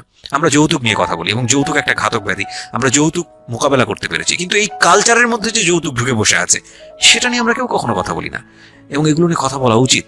কথা নইলে আমরা আসলে কিওর হব কিভাবে? আমরা যে বলি যে আমাদেরকে শুদ্ধ হতে হবে, আমরা মানুষ হিসেবে ভালো হতে হবে, বাট হাউ? আমাদের তো রন্ধ্রে প্রবলেম। সো প্রবলেমটাকে প্রবলেম বলা উচিত, অ্যাটলিস্ট কাউকে না কাউকে তো স্পিক আউট করতে হবে, এবং স্পিক আউট করলে তাহলে এই প্রবলেমগুলো সামনে আসবে, এবং সামনে আসলে এগুলো নিয়ে কিওর নিয়েও মানুষ কথাবার্তা বলবে। আমি তো জীবনে কোনোদিন শুনিও নাই, আমি জানি না পুরান ঢাকার এই কালচার যে মেয়ের বাড়িতে রান পাঠাতে হয়, এটা এখনো আছে, এবং এটা নিয়ে মোটামুটি মারামারি বাঁধার মতো অবস্থা। হ্যাঁ, এটা নিয়ে মানে এটা কোনো ভাবেই মিস করা যাবে না, এরকম অবস্থা। তো আমার বাসায় কিন্তু রান আসছে, আমার বাসায় পরে রান আসছে। ওইটা ছিল ঈদের দিন। হ্যাঁ, ঈদের দিন তারা আমাকে খুব ব্যাডলি কথা শুনেছে। আমাকে সামনে বসিয়ে রেখে, মানে 4-5 ভাই বোন একসাথে বসে যেরকম মিটিং, মনে হয় আমি অনেক বড় একটা পাপ করে ফেলছি তার ভাইয়ের কাছে বিয়ে হয়ে। আমার পাপ হয়েছে যে আমি নাকি তার ভাইকে কিভাবে ভুলিয়ে ভালিয়ে, আমি তখন ভুলাবো কি, আমার তো ভালানোর প্রশ্নই আসে না। আমি তখন মনে মনে মানে হাসিও পাচ্ছে, আমি অবাক হচ্ছি যে এগুলো কি বলতেছে, আমি নাকি তাদের ভাইকে হাত করেছি, এই টাইপের কি কথা বলতে, মানে আমি এখন বলতে পারবো না বুঝিয়ে। তো এইগুলো বলছে, তো আমার কাছে খুব মনে হচ্ছে যে আমি কান্না করতেছি, খুব কান্না করছিলাম। তো কান্না করার পরে আমার যে হাজবেন্ড ছিল, সে কেমন একটা লোক যে সে এটাও বললো না যে মাংসটা তুলে নিয়ে আসি। এটা তো একটা মানে বলতে গেলে কোরবানি দেওয়া হয়। আপনার শ্বশুর বেঁচে ছিল না? না, আমার শ্বশুর শাশুড়ি দুজনই মারা গিয়েছে। তার মানে ওই পরিবারের মূল হর্তাকর্তা হচ্ছে আপনার হাজবেন্ডই। হ্যাঁ, আচ্ছা। তো তখন সে ওই মাংসটা নিয়ে আসলো না, ভাই বোন ফেলে দিছে, সেও তাদের সাথে তাল মিলাচ্ছে, কিন্তু আবার আমাকে সরাসরি কিছু বলছে না। কুকুর কামাতার কথা, কারণ পুরান ঢাকায় তো কুকুরের অভাব নাই রাস্তাঘাটে, আমি যেটা দেখি। না, ওইগুলির ভিতরে নাই, ছিল না, ওইগুলিতে ছিল না, থাকলে হয়তো। আর এগুলো করলে তো আপনাদের যে কালচারটা, সেটা হচ্ছে পুরান ঢাকায় একটা জিনিস খুব ভালো লাগে, একটা ফ্যামিলির খবর আর একটা ফ্যামিলি জানে, হ্যাঁ, যে এই ফ্যামিলির পরিবারে কি হচ্ছে, এই পরিবারে কি হচ্ছে। আশপাশে তো খুব মানে ওরা তো খুব লাগানো বাড়ি ঘর, তো সবাই শুনে, এক দেয়াল দুই বাড়ি। তার মানে এগুলো নিয়ে কত কানাঘুষা তো হচ্ছিল নিশ্চয়ই। পুরো এলাকা, আমি যে কি পরিমাণ মানে লজ্জা, মানে অনুতাপ, আমাকে মানে এমন বানিয়ে ফেলছে যে আমি ওই বাড়িতে শুধু ক্লাস 9-এ পড়ো একটা মেয়ে, যেখানে তার মানে রঙিন স্বপ্ন নিয়ে ডানা মেলে বাঁচার কথা, এবং ঢাকাতে বড় হয় একটা মেয়ে। ক্যান্ট ইউ এভার ইমাজিন সেই মেয়েটার ঈদের যে মেয়েটার ঈদের সময় আমরা সাধারণত দেখি যে সকালে একটা ড্রেস পরবে, দুপুরে একটা পরবে, রাতে একটা পরবে, বান্ধবীদের সঙ্গে ঘুরে বেড়াবে, এবং মানে পাংখা যেটাকে বলে ওইরকম একটা এজ, সেই সময়টাতে তার মাংস নিয়ে টানাটানি শুরু হয়েছে, এবং তার বাড়িতে মাংস আসলো কিনা সেটা নিয়ে টানাটানি শুরু হয়েছে, এবং সে মহল্লায় বেরোতে পারছে না নিজের মুখ, এবং এভরি নাইট তার উপর ফিজিক্যাল টর্চার। এবং ক্যান ইউ এভার ইমাজিন যে আমাদের সমাজে মেয়েরা, নারীরা কতটা সহ্য করে? কেউ কেউ সুবিধাভোগী অফকোর্স, কিন্তু ম্যাক্সিমাম ফেসটাই হয়তো বা এরকম। এবং এই জন্য নারী নির্যাতন বলে যে শব্দটা না, আসলে এটার যে ব্যাপ্তি, মানে এটার যে কতটা ভায়োলেটিভ হতে পারে, এটার ভেতরে না ঢুকলে আসলে বোঝা যায় না। তারপর কি হলো?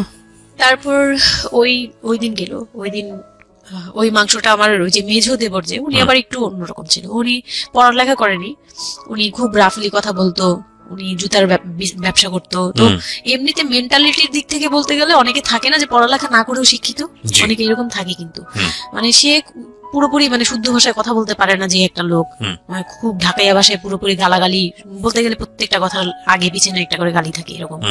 কিন্তু তারপরেও না তার মেন্টালিটি আমার ভালো লাগতো। ইভেন নাও আমি এখনো চিন্তা করি যে আমার ওই ভাইয়া অনেক ভালো, হ্যাঁ, ওই দিক থেকে।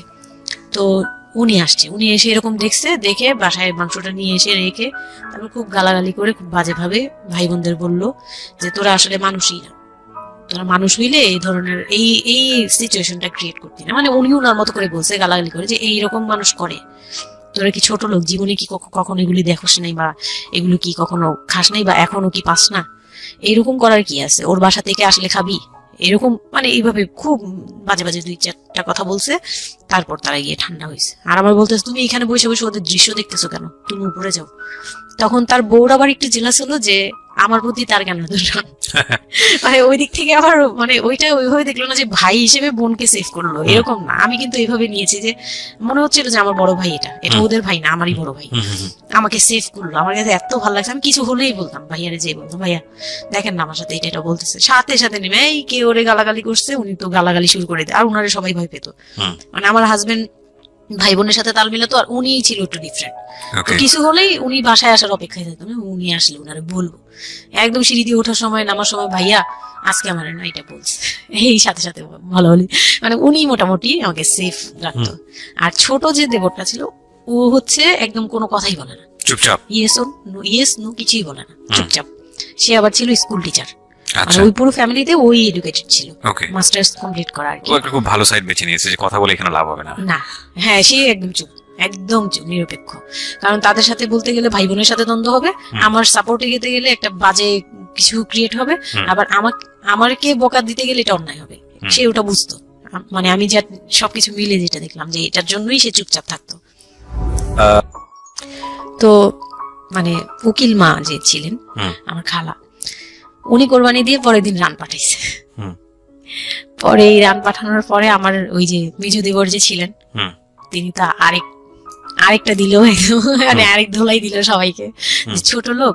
এখন বল যে ও বাসায় ফোন করে বলছে বা বাসায় গেছে, ও তো কালকে থেকে বাসায় যায়নি, ওর হাত তো ফোনও নাই, ফোন নিলে তোদের কাছ থেকে তো নিতে হবে, তখন আমার হাতে ফোন নেই, তো ও তো বাসায়ও যায়নি। এখন বল যে এটা ও বলছে তারপর ও পাঠাইছে, তোরা এত ছোট লোক কেন, মানে ভাই বোনরাই বলতেছে।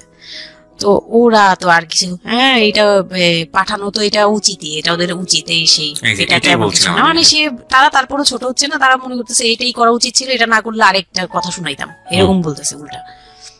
তো ওইগুলো করার পরে আমিও আর গুলা মাথা থেকে ফেলে দিলাম, ভাইয়াও বলে টলে চলে গেল। আর আমার হাজবেন্ড যে ছিল সেও খুব খুশি, সে মানে আমার বাসা থেকে পাঠাইছে এই সেই। তো বিয়ের 4 মাস পরে মেইন পার্ট যেটা, যে আমি কনসেপ্ট করি, তখন আমি বুঝতে পারি না কনসেপ্ট এই 13-14 বছর বয়সে। হ্যাঁ, তখন আমি স্কুল যাতায়াত করতাম, রেগুলার না। আচ্ছা, মাঝে মাঝে রেগুলার মানে মাঝে মাঝে বলতে আমি চাচ্ছিলাম কি পড়াটা রানিং থাকুক, এক্সাম গুলো দিব আর বাসায় থাকবো। আর বাসা থেকে যখন স্কুল ড্রেস পরে বেরোতাম আমাকে সবাই মিলে কি যে বলতো, মানে বলার মতো না, এগুলো অকথ্য ভাষা বলতে গেলে, যে মানে নোংরা কথা বলতো। তো যাই হোক, ওগুলো আমি কানেও নিতাম না, আমি বলতাম না আমি স্কুলে যাব। আর যেহেতু বিয়ের সময় বলছে যে ওরে পড়াশোনা করতে দিব, আমার হাজবেন্ড এগুলো বলছে না ও স্কুলে যাবে আসবে সবই করবে। পরে গিয়ে বলে কি তুমি বাড়ির বড় বউ, তুমি যদি স্কুলে যাও কেমন দেখা যায়, আমি তো বোরকা পরতাম। তো বলে না স্কুলে গিয়ে তো তোমার বোরকাটা খুলতে হয়, অ্যাসেম্বলিতে দাঁড়াও, ওই যে পিটি করো তোমরা, এগুলো তো আশপাশ থেকে দেখা যায়, এলাকার ভিতরে স্কুল। আমার আমার অসম্মান, এটা এটা তার অসম্মান হয়ে উনি যায়। পড়াশোনা করেছেন আপনার হাজবেন্ড? না, উনি ক্লাস 5 পর্যন্ত পড়ে আর পড়াশোনা করেন। রাইট, ওনার জন্য অসম্মানই হবে এটা। আমি ক্লাস 5 পড়ুয়া যারা আছেন বাংলাদেশ, তাদের সবার প্রতি রেসপেক্ট রেখে বলছি, ক্লাস 5 না, এনার ডিগ্রি পাস করা এরকম অনার্স মাস্টার্স পড়ুয়া এরকম অনেক ছেলে মেয়ে আছেন যারা এই ধরনের মানে আজগুবি ল্যাংড়া টাইপ যুক্তি দিয়ে জীবনটাকে চালান। তাদের জন্য এটা আসলে অযুক্তি, কি হবে, কিছু করার নাই। হ্যাঁ, তো আমি তখন চিন্তা করছি যে আমি স্কুলে যাব, তো মাঝে মাঝে করতাম কি একটু এই করেই মানে ম্যানেজ করে যাওয়ার চেষ্টা করতাম, বিষয়টা যদি এরকম হতে ধরেন, আমি জানি না, প্রথমত যেটা ঠিকই হয়নি, মানে কোনো কিছুই ঠিক হয়নি, শুনছি আর মেজাজ খারাপ হচ্ছে আসলে, মানে কোনো কিছুই ঠিক হয়নি, তারপরও যদি খারাপের মধ্যে ভালোটা চিন্তা করি যে ঠিক আছে, এত কিছু একটা মানুষের এত খারাপ, একটা দুটো দিক তো ভালো থাকতে পারে না, ওর ওয়াইফকে সে সাথে করে নিয়ে, ঠিক আছে তোমার স্কুলে চলো আমি তোমাকে পৌঁছে দিয়ে আসি, স্কুলে পৌঁছে দিয়ে আসলো, স্কুল থেকে নিয়ে আসলো। কিছু জিনিস হয়তো ওনার আত্মসম্মানে লাগবে, যেহেতু উনি বেশি দূর পর্যন্ত লেখাপড়া করেনি, উনি উনি কালচারের সাথে অভ্যস্ত না, এতটুকু হলেও তো ও নিজের মনটাকে বুঝতে দিতে পারতো যে না, আমার হাজবেন্ড আমাকে কেয়ার করে। মানে স্টুপিডিটি আর কি, মানে লিমিটলেস স্টুপিডিটি যাকে বলে। তুমি অ্যাসেম্বলিতে দাঁড়াবে, সেখানে তোমার লেখাপড়া বন্ধ, বদমাইশ। তারপর স্কুল বন্ধ করে দিল। না, তখন আমি কনসেপ্ট করি, আমি বুঝতে পারিনি, আমার তখন টেস্ট পরীক্ষা চলছে স্কুলে। তো পরীক্ষা দিতে দিতে আমার মানে শারীরিক পরিবর্তন খেয়াল করলাম, যে আমার বমি লাগতেছে খুব, মানে বইয়ের দিকে তাকাতে পারছি না, খাতার দিকে তাকাতে মানে মাথা কেমন করতেছে। তখন ক্লাস 9-এ। তখন আপনি জানেন না আপনি কনসিভ করেছেন? না, তখনও মানে এইটা সিম্পটম ফার্স্ট। তো এইরকম হওয়ার পরে রাতে 11:30 12টার দিকে আমি না খুব গড়াগড়ি করে কান্না করতেছি, জোরে জোরে, মানে খুব গড়াগড়ি করে জোরে জোরে কান্না করতেছে। আমি মাথায় নেই যে কে কে শুনতেছে কে না শুনতেছে এরকম। তো এটা দেখে তার বোন, যেটা বিয়ে হয়ে গেছে, সে আবার ছিল বাসায়। তো সে দেখে বলতেছে, সে আবার মানে খারাপ লাগছে তার কাছে, বলে চলো এক্ষুনি তোমার নিয়ে হসপিটালে যাব। হ্যাঁ, ওর কি হইলো হঠাৎ করে, কি খাইছিলা তুমি, কি উল্টাপাল্টা কিছু খাইছো কিনা, এই সেই। বলছি না, আমার কেন জানি অনেক পেট ব্যথা করতে, আমি পারতেছি না সহ্য করতে, পেট জ্বলতেছে আমার খুব। তো নিয়ে গেল ডাক্তারের কাছে। তখন ডাক্তার আমার নার্ভস দেখে বললো যে she is pregnant. But 100% confirm করতে পারবেন আল্ট্রাসাউন্ড না, করে এমনিতে, তবে উনি আর কি ওনার মতো করে বলছে। আর তখন টেস্ট দিল একটা, যে রাতে নিয়ে যান, ইউরিন টেস্ট টাইপের একটা কিছু বাসায় করা যাবে, ওই টাইপের একটা টেস্ট দিল। তো ওইটাই করলাম। বাসায় এসে করার পরে পজিটিভ আসছে, যেভাবে বলছে ওইভাবে করছি, করার পরে পজিটিভ আসছে। How do you feel? Positive আসার পরে মানে আমার কাছে যেটা মনে হচ্ছিল যে আমি মানে এতটা খুশি হয়েছি। আমি কিন্তু বিয়ে নিয়েও খুশি না, আমার মনে হচ্ছে এটাই আমার অ্যাচিভমেন্ট লাইফের। আচ্ছা, এতটা খুশি হয়েছে আমি বলতে পারবো না কেন। এটা আসলে ন্যাচারালি আল্লাহ হয়তো প্রত্যেকটা মেয়ের মধ্যে এই বিষয়টা দিয়ে দেন, যে নইলে আসলে মা কেন, মানে মা তো মাই, এটা আসলে আল্লাহ গিফটেড। অফকোর্স দেখেন, এরকম একটা ডিফিকাল্ট সিচুয়েশনের মধ্যে, যেখানে 13 বছর বয়সে ওর আসলে এই জিনিসটা ফিল করার কথা না, সেখানে ও ফিল করতেছে, এটা কিন্তু লজিকলেস ফিল, এবং এই ফিলটা সম্পূর্ণই ন্যাচারাল। ওকে, আমার কাছে তখন মনে হচ্ছিল কি যে আমার পেটে একটা জীবন্ত কিছু আছে, এক্স্যাক্টলি, মানে এরকম ফিল হচ্ছে। আর আমি এটাকে মানে একটা কিউরিওসিটি, যে দেখি তো কি হয়, কতদিন পরে কি হবে, আর এটা আস্তে আস্তে বড় হবে, এটা কি করবে পেটে, এটা কিভাবে আসবে, মানে দুনিয়াতে কিভাবে আসবে, এটা এইগুলোও জানি না আমি, যে মানে এটা বড় হলে পরে এটা যে কিভাবে দুনিয়াতে আসবে। You feel like it's a game, একটা কোন একটা খেলা, খুব মজার একটা খেলা, হ্যাঁ, যে আমি একটা কিছু পাইছি, এটা নিয়ে থাকা যাবে এখন, এরকম মনে হচ্ছিল তখন। খুব মানে খুব কেন জানি খুব আনন্দ, মানে মা হওয়ার ফিল না, কিন্তু এটা মা হওয়ার ফিল না, কিন্তু কিউরিওসিটি জায়গা থেকে কিছু একটা আছে আমার সাথে, আমি এটা নিয়েই থাকবো এখন, মানে আমি একটা কিছু পাইছি এখন, আর আমি একা না, এরকম মনে হচ্ছে। তো আমি না দৌড়ে দৌড়ে বের হয়ে বললাম কি, ওই যে বোনটা আমাকে রাতে নিয়ে গেছিল ডাক্তারের কাছে, সে তো ছিল রাতে। তো আমি বের হয়ে বলতেছি কি, আপা আমার না এইরকম 2টা আসছে, মানে এই পজিটিভ স্টেপ গুলো আসে যেগুলো বলছি। পরে সে না সাথে সাথে বলে কি, এখন তো আমাদের কদর কমে যাবে আরো। প্রথম ছিল এটা, প্রথম ডায়লগ ছিল এটা, মানে মনটা খারাপ করে সেই বড় নিঃশ্বাস ফেলে বললো, হ্যাঁ এখন তো আমাদের কদর কমে যাবে, আর তো এখন তো আর কম কম আশা লাগবে। তার সাথে ছোট বোনটা বলতেছে, তুমি না সময় কমে বুঝে কথা বলো না, এইগুলো তো বুঝতে হবে, মানে তাদের মতো করে তারা বলতেছে, যে পুরন ঢাকার মানুষ যেভাবে বলে ওইভাবে বলতেছে, যে এগুলো তো বুঝতে হবে যে এগুলো প্ল্যান করা, মানে আমি ইচ্ছা করে কনসেপ্ট করছি এরকম কিছু বুঝাইছে, কিন্তু আমি তখনও না এই জিনিসটা মানে ঘোলা ঘোলা, আমি বুঝি নাই যে ওরা কি বলতেছে দুইজনে। তা আমি বলি যা মজা তাই বলুক, আমি আমার মতো থাকি। তা আমি দৌড় দিয়ে গিয়ে আমার হাজবেন্ডকে না বললাম, এই উঠেন না উঠেন না উঠেন না। আমি তখনও পর্যন্ত কিন্তু তাকে খুশি হয়ে কিছু বলিনি, ফার্স্ট তাকে খুশি মনে কিছু বলতেছি। বিয়ের 4 মাসে আমি তাকে কখনো ডাকও দিইনি, তাকে কিছু বলিও নাই, বা আমি ওনাকে কোনো রিকোয়েস্টও করি নাই, কোনো আহ্লাদও করিনি। ফার্স্ট মানে মনে হলো যে আহ্লাদ করে বলি, যে জানেন আমি এরকম আসছে আমার। তো আমি কাকে বলবো, কাকে ওদের করে খুশি করতে পারিনি, যাই রে দেখি খুশি করতে পারি কিনা। যে তাকে ধাক্কা দিছি, সে ঘুম থেকে বিরক্ত হয়ে উঠলো, এই ধাক্কাটা কি করো কেন, কি হয়েছে? আমি তো মনটা হয়ে গেলাম কি, যে আমি তো এরকম আমার পজিটিভ আসছে, দেখালাম যে এই যে এটা হলে না পজিটিভ হয়, রাতে পেট ব্যথা বলছিলাম না, তো ওইটার ইয়েতে এটা আসছে। তারপরে না চুপ হয়ে তাকায় আছে, বলে কি এইগুলা কি, এইগুলা কি মানে বুঝলাম না। বলে কি এইটা তো ঠিক না। কি ঠিক না? তারপর বলতেছে যে এই এখন তো এগুলোর দরকার নেই আমাদের, এখন তো এগুলোর কোনো দরকার নাই।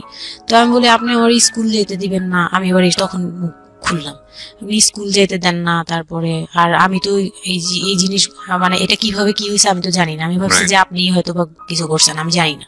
আমি তাকে এইভাবেই বললাম খুলে, যে আমি তো আসলে জানি না, যে আমি ভাবছি আপনি চাচ্ছিলেন এই জন্য হয়তো বা এরকম কিছু হয়েছে। আর মানে প্রোটেকশন নেওয়াটা বা সবকিছু তার উপর ডিপেন্ড করে। তারপর হচ্ছে এটা বলার পরে না মানে আমি আর কিছু বলার মতো ইয়েতে ছিলাম না, আমি চুপচাপ, যে ওরা কি করবে না করবে আমি কিছু জানি না।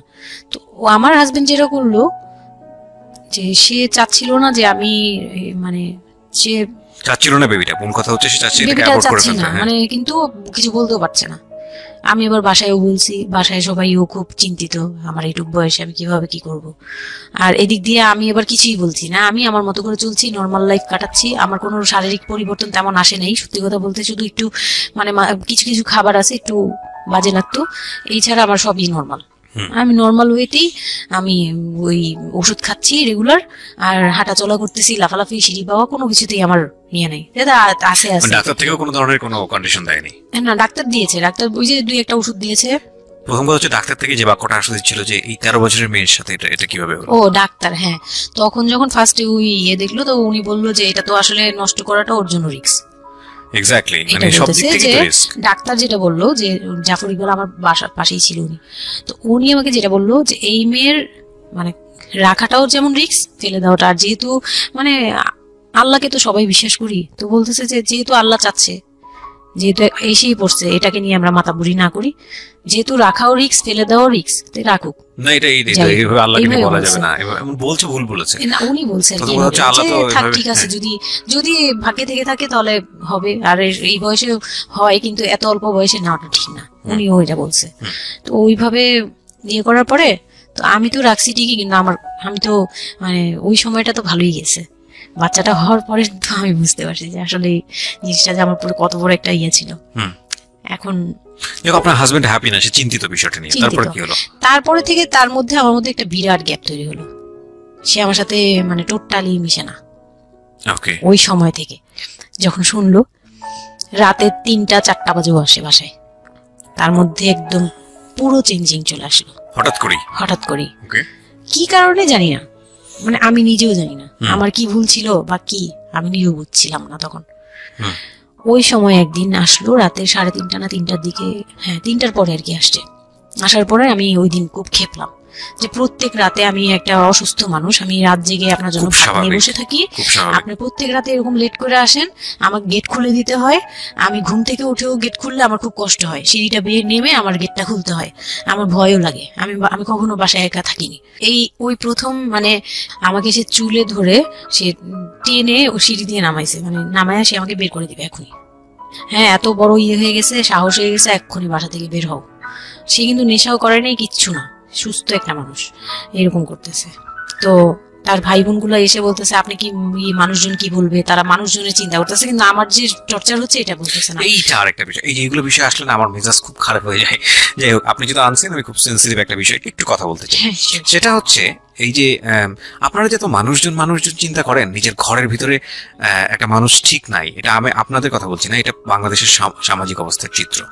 সেটা হচ্ছে আমরা নিজের ঘরের মধ্যে অনেক সময় দেখা যায় যে আপনারা যখন ঘরের মধ্যে একটা বিপদে পড়েন, আপনার চারপাশের লোকজন কি এসে আপনার সেটা সলভ করে? তো ফার্স্ট আপনি ঘরের কথা আগে চিন্তা করেন, আপনার মেয়ে কিভাবে ভালো থাকবে সেটার কথা চিন্তা করেন, আপনার ছেলেটা কিভাবে ভালো থাকবে সেই কথাটা চিন্তা করেন। এতে যদি আপনার দুর্নাম হয়ও কিছুটা, সেটা আপনার ওভারলুক করা উচিত। বরং আপনি যাদের কথা চিন্তা করে এই ছেলে মেয়েদের প্রতি খারাপ আচরণ করতেছেন, আপনার ছেলে মেয়ে খারাপ থাকার কারণে একটা সময় গিয়ে সেটা আউটব্রাস্ট হবেই। যেই মান সম্মানের কথা আপনি চিন্তা করতেছেন সেই মান সম্মান আরো বেশি পরিমাণে ক্ষতিগ্রস্ত হবে। আমাদের সমস্যাটা কি হচ্ছে এই জায়গাটায়, আমরা চারপাশের ঘরের লোকজন কি মনে করবে সেটা চিন্তা করি, অথচ চারপাশের ঘরের লোকজন কারা বসবাস করে, কোথা থেকে আসছে, কি অবস্থা সেই খোঁজ খবর আমরা রাখি না, কিন্তু আমাদের মান ইজ্জত তাদের হাতে। স্টুপিড মানে ফিলোসফি নিয়ে আমরা আমাদের সোসাইটিতে চলি।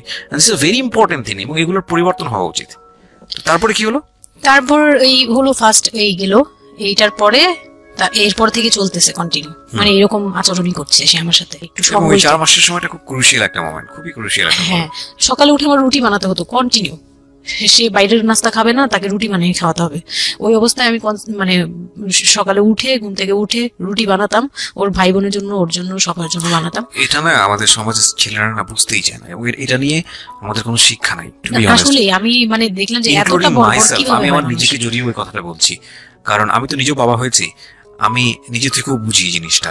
মানে এই যে পরিবর্তনটা সমাজ, মানে পরিবারে যখন নতুন একজন সদস্য আসে, সবচেয়ে বড় প্রেশারটা ফিল করে হচ্ছে মা, কারণ তার লাইফ রিস্ক হয়ে যায়।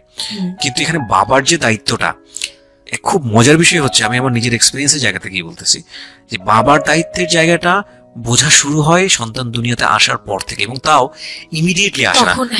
সন্তান একটু করে বড় হচ্ছে, অ্যাটাচমেন্টটা হচ্ছে, যখন নড়াচড়া সামনে দিয়ে নড়াচড়া করতেছে, একটু একটু মিস হচ্ছে, দূরে থাকতেছে, তারপরে কি মানে সন্তান যখন প্রাপ্তবয়স্ক 1 বছর 2 বছর বয়স, বাবা ফিলটা তুলে দেয়, তখন তখন হচ্ছে বাবা ফিলটা পায়। তার আগ পর্যন্ত বাবা বুঝতেই পারে না, তো মানে আসলে কি বাচ্চাটা আমার কোত্থেকে আসলো, এই সত্য ফিলটা এরকম থাকে। এটা খুব ন্যাচারাল একটা ফিল, কিন্তু এই ন্যাচারাল ফিলটা সুযোগ নিয়ে অনেক সময় আমরা একটা অবুঝের মতো আচরণ করে ফেলি, ভয়ানক বাজে আচরণ করে ফেলি। ইয়ে থাকে, মাত্রা থাকে, যেমন আপনি কতটুকু মানে কতটুকু কেয়ারফুল ছিলেন, কতটুকু ছিলেন, এটার কিন্তু একটা লেভেল আছে, পার্সেন্টেজ আছে, এবং এটা নিয়ে শেখানো উচিত।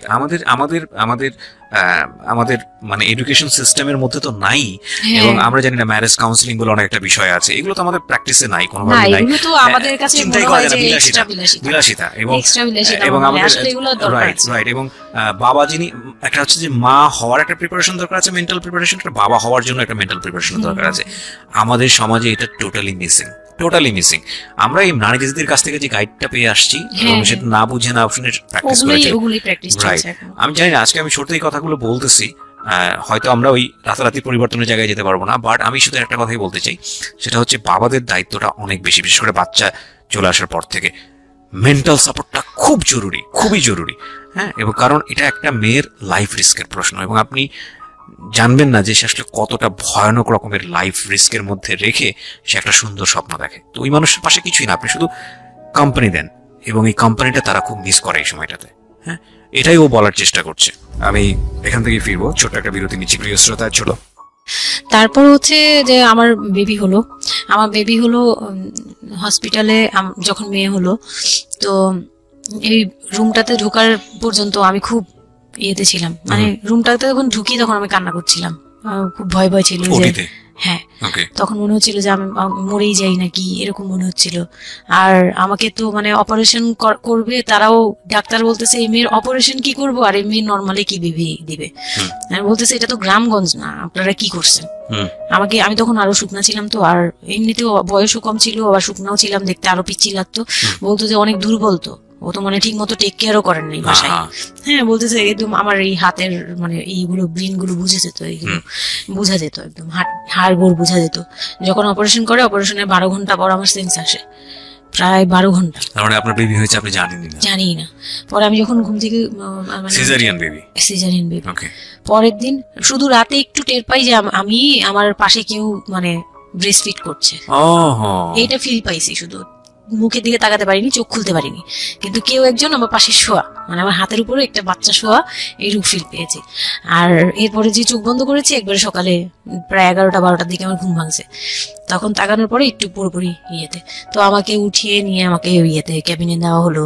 ক্যাবিনে দেওয়ার পরে আমি বাচ্চাকে দেখি, বারবার চিন্তা করি যে এটা আমার মেয়ে, কোত্থেকে আসলো, কিভাবে আসলো, আমি নিজেকে দেখি।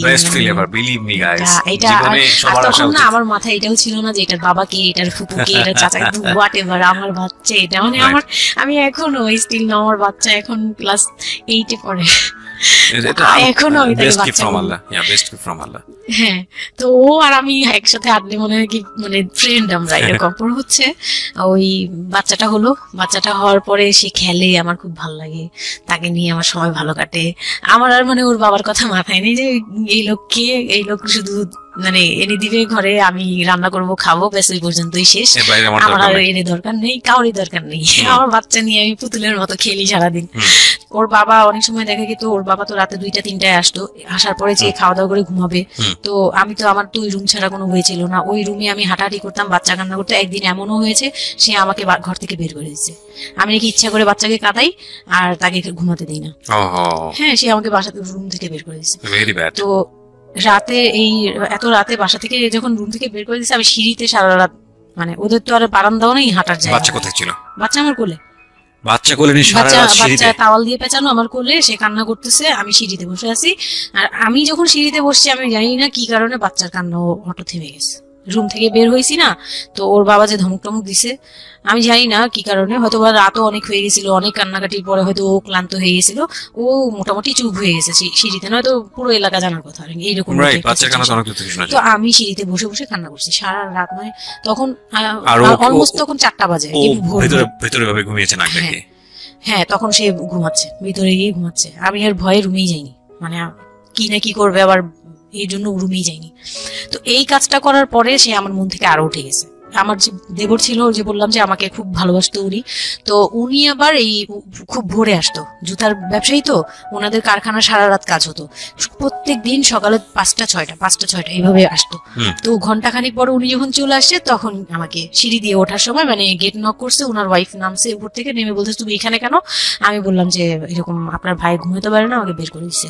তো সেও খুব নর্মাল ভাবে নিল ব্যাপারটা, কিন্তু তার ভাই যখন গেট খুলে দেখলো যে আমি জেগে আছি আর ওটা নিয়ে সিঁড়িতে বসছি, তখন সে গালাগালি করতেছে, শালা আমি, ওনার আবার বিয়ের 12 বছর হয়ে গেছে, কিন্তু বাচ্চা কাচ্চা হয়নি। উনি আবার এই দিক থেকে খুব ইয়ে ছিল যে তার খুব ইচ্ছা ছিল একটা বাচ্চার বাবা হবে। এই তো আমার কোল থেকে বাচ্চাকে নিয়ে বলতেছে, তোমরা আসলে কেউ যোগ্য না, তুমি মা হওয়ার যোগ্য না, ও তো বাপ হওয়ার যোগ্য ছিলই না কোনোদিন, কিন্তু তারপরে তোমাদের ঘরে দিছে, মানে সে গালাগালি করতেছে না, আমি এতদিন ধরে ট্রাই করতেছি, আমি পাচ্ছি না, আর ওরে দিয়ে দিছে, ওর মতো একটা অপদার্থ দিয়ে দিচ্ছে, মানে এরকম করে বলতেছে। তারপরে হচ্ছে এই উপরে গেলাম, উপরে যাওয়ার পরে আমি ওই রুমে গেলাম, ওরা আরো বলতেছে আচ্ছা তুমি যাও, আমরা ওকে রাখি। ও ঘন্টাখানিক রাখলো, পরে ঘুমানোর পরে আমাকে আবার ডেকে দিয়ে দিছে বাচ্চাকে, যে ও ঘুমালে আমি দিয়ে আসবো, তুমি রুমে ওরে নিয়ে যেও না, ও আবার কান্নাকাটি করলে বড় ভাই রাগারাগি করতে পারে। তো ওইভাবে আমি এবার রুমে গিয়ে ঘুমালাম, পরে ওনারা দিয়ে গেছে। এই গেল একটা রাত। তারপর আমার বাচ্চাটা যখন 3-4 বছর হয়, মানে এইভাবে বাচ্চা কোলে আদর করতো, বাচ্চা নিত কোলে? নিত না, বাচ্চা কোলে নিতে পারতো না। ও ছোট থেকে এত বুঝতো, মানে তার বাবা কি কি পছন্দ করতো, কি কি পছন্দ করতো না, ওগুলো করতো না, মানে খুব কেয়ারফুলি, আর এত শান্ত যে তাকে যে এখানে বসে থাকতে বলে সে 2 ঘন্টাও ওইখানেই খেলতে থাকবে, কিন্তু ওখান থেকে নড়বে চড়বে না। তো আমি চিন্তা করে দেখলাম কি আমি ইম্যাচিউর মাদার, তো হয়তো বা সৃষ্টিকর্তার জন্যই আমাকে এরকম একটা ভেবে দিয়েছে যে ওই তোমাকে বুঝুক। ইভেন নাও, মানে এখন যে ও এত বড় হয়ে গেছে, তারপরেও আমাকে অনেক কিছু বুঝায়, মানে সে আমার চেয়ে ভালো বুঝে, আমি বুঝি। তো যাই হোক, ও যখন 3 বছর হলো, 3 বছর 3.5 বছর, তখনই আমি তাকে স্কুলে দিব।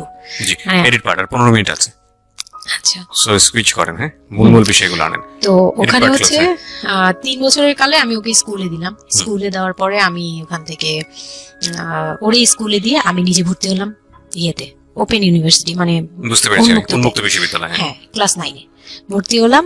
তো ও পড়াশোনা করে, আমিও করি। বাসায় বা আশপাশের সবাই আমাকে নানান ধরনের কথা বলে যে মা মেয়ে একসাথে স্কুল ব্যাগ নিয়ে যায়, কেমন দেখা যায়। আমি বলছি যা মন চায় তাই দেখা যাক। আমার তখন আমি একটু ডেসপারেট, এটাই বলছিলাম যে এই ধরনের মেয়েরা সাধারণত জীবনের একটা পর্যায়ে মারাত্মক রকমের ডেসপারেট হয়ে যায়।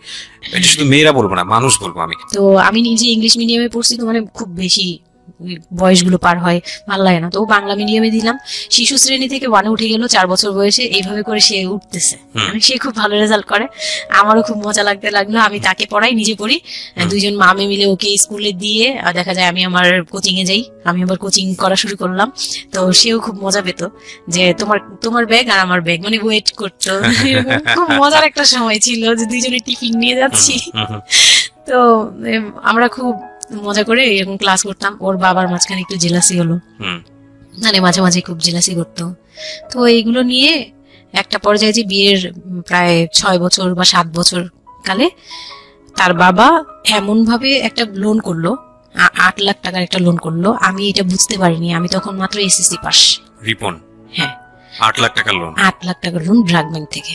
ওকে, 8 লাখ টাকা একটা লোন করলো। আমি তখন জুয়া খেলে একদম কঠিন, তখন সে চরম পর্যায়ে চলে গেছে। বুঝে গেছে যা বলেন। তারপরে পরে গিয়ে সে কি হলো কি, 8 লাখ টাকার একটা লোন নিবে, এটার জন্য বোর্ড সিগনেচার নাকি লাগে, আমি এটা জানতাম না। বউয়ের সিগনেচার লাগে? হ্যাঁ, বউয়ের সিগনেচার লাগে, মানে গ্রান্টর হিসেবে একটা বিজনেসম্যান, বড় বিজনেসম্যান আর একটা বউর, মানে বড় বিজনেসম্যান বা একটা দোকান বা একটা বাড়ি ইয়ে লাগে। তো কেউ তো রেফারেন্স দিবে না তাকে। তো ওই এক দোকানদার ভাইয়া ছিল, বড় ভাই, মুরব্বি টাইপের, বড় ভাই বলতো উনি, ওই লোকটা দিছে সিগনেচার। আর আমার সিগনেচার না তো কোনো ব্যাপারই না, কারণ আমাকে যা দিবে আমি তাই, আমার কি বা আছে আর আমার কাছে কি বা লিখে নিবে, মানে নাও একটা সিগনেচার দাও, তোমার কিছু হবে না, এটা জাস্ট একটা ফর্মালিটি এভাবে বলছে। আমি সিগনেচার করে দিছি। সেদিন তো আমাকে সে কি জানি খাওয়ালো, মানে আমাকে খুব ভুলায় ভালায় সিগনেচার নিয়েছে। তারপরে থেকে শুরু হয়েছে আমার মানে লাইফের সব, মানে আমি কত বড় ভুলটা করছি। তারপর থেকে সে নাই, একবারে নাই। মানে সে বাসা ভাড়া নিয়েছিলাম এর মাঝখানে, এটা বলতে ভুলে গেছি যে আমার দেবর ননদের বিয়ে হওয়ার পরে ওই বাড়িটাতে, মানে ননদের বিয়ের জন্য ওই বাড়িতে হচ্ছিল না।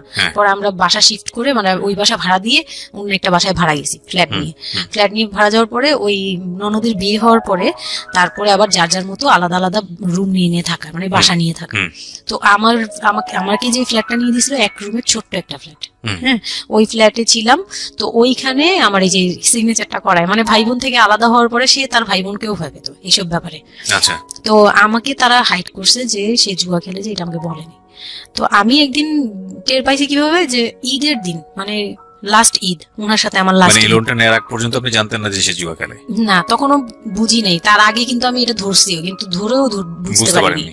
8 লাখ টাকার যে ঘটনাটা, এটা থেকেই শুরু। মানে সে হচ্ছে এই 8 লাখ টাকার লোন নিয়ে চলে গেছে, 2 মাস 3 মাস একদম, মানে টোটালি নাম্বার বন্ধ, সব বন্ধ। তারপরে ওই পরের মাস থেকে তো লোনের যে একটা ইয়ে থাকে, ইন্টারেস্ট সহ, যে ওইগুলোর জন্য তারা বাসায় পর্যন্ত চলে আসছে। এসে আমাকে অপমান করতেছে যে আপনি সব জানেন, আপনি না জানলে এটা সম্ভবই না, আপনি জানেন, নয়তো আপনি সিগনেচার দিলেন কিভাবে, সিগনেচার কি না জেনে দিয়েছেন? তখন আমি কান্নাকাটি করে বলছি যে আমি আসলে এই বিষয়টা বুঝি নাই। তো ওনাদেরকে বলার পরে ওনারা বুঝছে যে আসলে ঘটনাটা এরকমই। তো প্রায় 6-7 মাস যাওয়ার পরে দেখি উনি আর আসেই না। তারপর আমি বাসা চেঞ্জ করে আমার বোনের সাথে বাসা নিলাম, রুম নিলাম। একটা রুম নিয়ে মেয়েকে নিয়ে খুব কষ্ট করে থাকি। আমি একটা জব নিলাম ভালো একটা কোম্পানিতে। তখন আমি এসএসসি পাস। তো এসএসসি পাশের সার্টিফিকেট নিয়ে একমাত্র মার্কেটিং সেলস জব হয়, এছাড়া কিন্তু আর কোথাও ভালো জব হয় না। আমি খোঁজ খবর নিয়ে দেখলাম যে না, মার্কেটিং এ সেলস যেহেতু জব আছে, তো ইউনিলিভারের খুব ভালো একটা পজিশনে জব নিলাম। সেলসে জব নিলাম। পরে মোটামুটি 10-12 হাজার টাকার মতো স্যালারি ছিল, ওটা দিয়ে চলতাম। মেয়েকে নিয়ে বাড়ি ভাড়া দিতাম 4-4.5 হাজার না। আমি যখন তারপর হুট করে একদিন আসছে, এসে তারপর দেখি ঘরে বসে থাকে, সারাক্ষণ ঘরে বসে থাকে। ব্যাংকের লোক আসবে শুনলেই বের হয়ে যায়, আর বের হয়ে আবার 2-3 দিন থাকে না, আবার আসে। মানে একটা কেমন খেলা, লুকোচুরি জীবন। বিজনেস কিচ্ছু না, উনি থাকে, আমি রান্না করলে উনি খেয়ে চলে যায়। আর উনি যে খায়, মানে তখন জিজ্ঞেসও করে না যে মেয়ে খাইছে বা তুমি খাইছো কিনা, কিচ্ছু না। কেমন জানি মানে একটা মানে পশু টাইপের হয়ে গেছিল, মানে বলতে গেলে গরু ছাগল যেরকম থাকে এরকম। সে আসে যায়, এই পর্যন্তই। তো সে একটা টিভি কিনছিল আমার বিয়ের পরের থেকে, সে কোনো কিছু কিনে নাই, একটা টিভি কিনছিল। লাস্ট মানে যে ছোট লোকি পানাটা করছে সে, যেদিন আমার সাথে, আমি তো তার সাথে ঝগড়াও যেতাম না, তর্কেও যেতাম না, কোনো ধরনের ইয়েতেই যেতাম না। মানে ওই লোকটা এরপরে যে লাস্ট কাজটা করলো, যেটার উপর থেকে মানে পুরোপুরি মন থেকে উঠে গেল। যে একটা টিভি ছাড়া তার ঘরে কোনো কিছু কেনা ছিল না, সব আমার করা। মানে আমার গহনাগাটি বলেন যাই বলেন ছিল, যাই ছিল টুকিটাকি সব আমার নিজের করা। শুধু ওই টিভিটা সে কিনছিল নিজের টাকায়। সে যাওয়ার সময় মানে একদিন চিল্লাচিল্লি করলাম, মানে আমি আর সহ্য করতে পারছিলাম না। যে প্রত্যেক রাতে আসি, আমি ডাল ভাত যাই রান্না করি, অনেক সময় দেখা যায় ডালও নেই, চাল আছে শুধু, একটা ডিম নিয়ে আসছি, ভাজছি, ভেজে নিয়ে সামনে বসছি, সে খেয়ে উঠে গেল। মানে আমি আর আমার মেয়ে না খাওয়া। বাচ্চাটার জন্য সে মানে এরকম টাইপের, মানে নেশাখোররাও এর চেয়ে ভালো। আমার মনে হয় যে একটা এডিক্ট হলেও সেও চিন্তা করবে যে আমার বাচ্চাটা খাইছে তো, কিন্তু তার মধ্যে এই ফিলটা নাই। তো আমার একদম বিরক্ত হয়ে গেলাম এক পর্যায়ে। তারপর আমি বললাম যে আপনি আর কত এরকম করবেন, আপনি এরকম কেন শুরু করছেন, আপনি কি চান আসলে, আমাদের কাছে কি চান? তারপর সে বলতেছে যে আমার বোন আসছে, আমার বোনকে বলতেছে যে আমি নষ্ট হয়ে গেছি, আমি কি করে টাকা আনি, হ্যান ত্যান। বুঝতে পেরেছি, শেষ সম্বল আর কি, যা বলার আর কি। হ্যাঁ, পরে আমি তো আর আমার বোনও খেপছে, আমার বোন জামাইও খুব রাগাল। হ্যাঁ, আপনারা আসলে ওরে ইয়ে করতেছেন, লাই দিচ্ছেন, এই সেই উল্টাপাল্টা কথা বলে টলে সে চলে গেল। চলে যাওয়ার সময় সে টিভিটা হাতে করে নিয়ে গেছে, বিক্রি করে দিবে। হ্যাঁ, আমি আমার জিনিস নিয়ে গেলাম, আমি যা জানিস সেগুলো নিয়ে গেছি। তো আমি সবচেয়ে মানে খারাপ লাগছে জিনিসটা, যে এতটা ছোট লোকের সাথে আমি ছিলাম এতটা বছর। তখন আমার মনে হয়েছে যে এরকম একটা ছোট মনের মানুষের সাথে আমি এত বছর ছিলাম, এটা বলতে লজ্জা হয়। এই যে গেছে সেই লোকটা আর আসে নাই। তো আমার মামা যেটা বললো যে তোমাদের আসলে এইভাবে ঝুলে থাকলে, তখন তো 2 বছরের মতো প্রায় আমরা সেপারেটেড, মানে আলাদা থাকি। সে চলে গেছে 2 বছরের মতো হয়ে গেছে। তো বলতেছে 2 বছর পর এসে এই যে আজকে বললো এই কথা, আবার যে 1 বছর পর এসে আরেকটা ঝামেলা করবে না এমন কোনো কথা নাই। আর আমার মামা তখন আমাকে বলতেছিল তোমাকে আমরা একটা বিয়ে দিব, তোমার এখনো ওই বয়স আছে এই সেই। আমি তো তখন একবারই না আমি বিয়েটি আর করতেই পারবো না, আমার মেয়ে আমি বড় করবো, এটাই আমার টার্গেট। তো তারা বলতেছে আচ্ছা ঠিক আছে, বিয়ে করো বা না করো, তোমার এইটার একটা সাইড করা দরকার। তুমি নিজ থেকে ওর কাছ থেকে এমনিতেও কিছু পাবা না, উনিতেও কিছু পাবা না, তুমি নিজ থেকে একটা ডিসিশনে চলে ওর কাছ থেকে ডিটাচ হওয়া আগে, যাতে ওর তোমার উপর কোনো দায়িত্ব না থাকে, অধিকার না থাকে। তখন গিয়ে মানে যে গার্জিয়ানরা বিয়ে দিয়েছিল তারাই একসাথে বসে আমাকে ডিভোর্সের ব্যবস্থা করে দেয়। হ্যাঁ, ওকে। তো ডিভোর্স করার পর you feel bad for this, like আপনি ডিভোর্স দিয়ে দিচ্ছেন, ও মানুষটার প্রতি কোনো মায়া বা না, বিন্দু মাত্র না। আমার কেন জানি এটা ফিল হয়নি, আমি নিজেও জানি না। সবাই বলে ডিভোর্সের সময়টা নাকি খুব, কিন্তু আমার কাছে মনে হচ্ছিল যে না, এটা একটা ভালো সমাধান। আমার তখন মনে হয় যে আরো আগেই বের হয়ে আসা ছিল। ফাইন, এবার আমার কিছু কোশ্চেন আছে, খুব শর্টকাটে আমি অনুষ্ঠানটা শেষ করবো। তারপরে রিয়েলাইজেশনের জায়গা থেকে আমার যারা লিসনার আছে তারা শুনলেই বুঝতে পারবেন যে আসলে স্টোরিটা কেন আমরা প্রচার করলাম। আপনি তো এখন কোনো না কোনো জব করছেন, আপনার সন্তানের খরচ ভরণ পোষণ আপনিই দেন, এবং আমি জানি যে আপনার একটা স্বপ্ন আছে নিশ্চয়ই, এবং আপনি কোনোভাবেই চাইবেন না যে আপনার মেয়ে, আপনি যে অবস্থাটা ফেস করছেন সেটা আপনার মেয়ে ফেস করুন। এবং আমার কেন জানি মনে হচ্ছে যে আপনাদের গল্পটা শুনে যে আপনার মেয়ে আপনার খুব ভালো একজন বন্ধু, সবকিছু মিলিয়ে। ওকে, সো একটা কথা, সৃষ্টিকর্তা কখনোই কোনো মানুষকে কমপ্লিটলি আনহ্যাপি করে না, কমপ্লিটলি হ্যাপি করে না। হ্যাঁ, আপনার এই কষ্টময় জীবনের মধ্যে আপনাকে আল্লাহ একটা বেস্ট গিফট দিয়ে দিয়েছেন, সেটা হচ্ছে আপনার সন্তান। কিন্তু আমরা যদি একটু অন্যভাবে দেখি গল্পটাকে, যে ঘটনাটা ওর জীবনে ঘটে গেছে, প্রতিনিয়ত ঘটে গেছে, আপনি এই সমাজের জায়গা থেকে যদি আবার চিন্তা করেন, ওর লাইফটা কিন্তু একটা স্পটলেস লাইফ না। ও যখন সেকেন্ড একটা সম্পর্কে যাবে, সেই সম্পর্কটা একটা স্বাভাবিক সম্পর্কের জায়গা থেকে ও চিন্তা করতে পারবে না। এবং ওকে যখন একটা মানুষ নিজের জীবনে নিতে যাবে সম্পর্কের বাইরে এসে, তখন একটা জিনিস চিন্তা করবে যে ওর একটা পাস্ট লাইফ আছে, ওর একটা মেয়ে আছে, মেয়ের বয়স কত বছর চলছে? 12 বছর চলছে। এবং ওর বয়স যেখানে, আপনার কত? 21?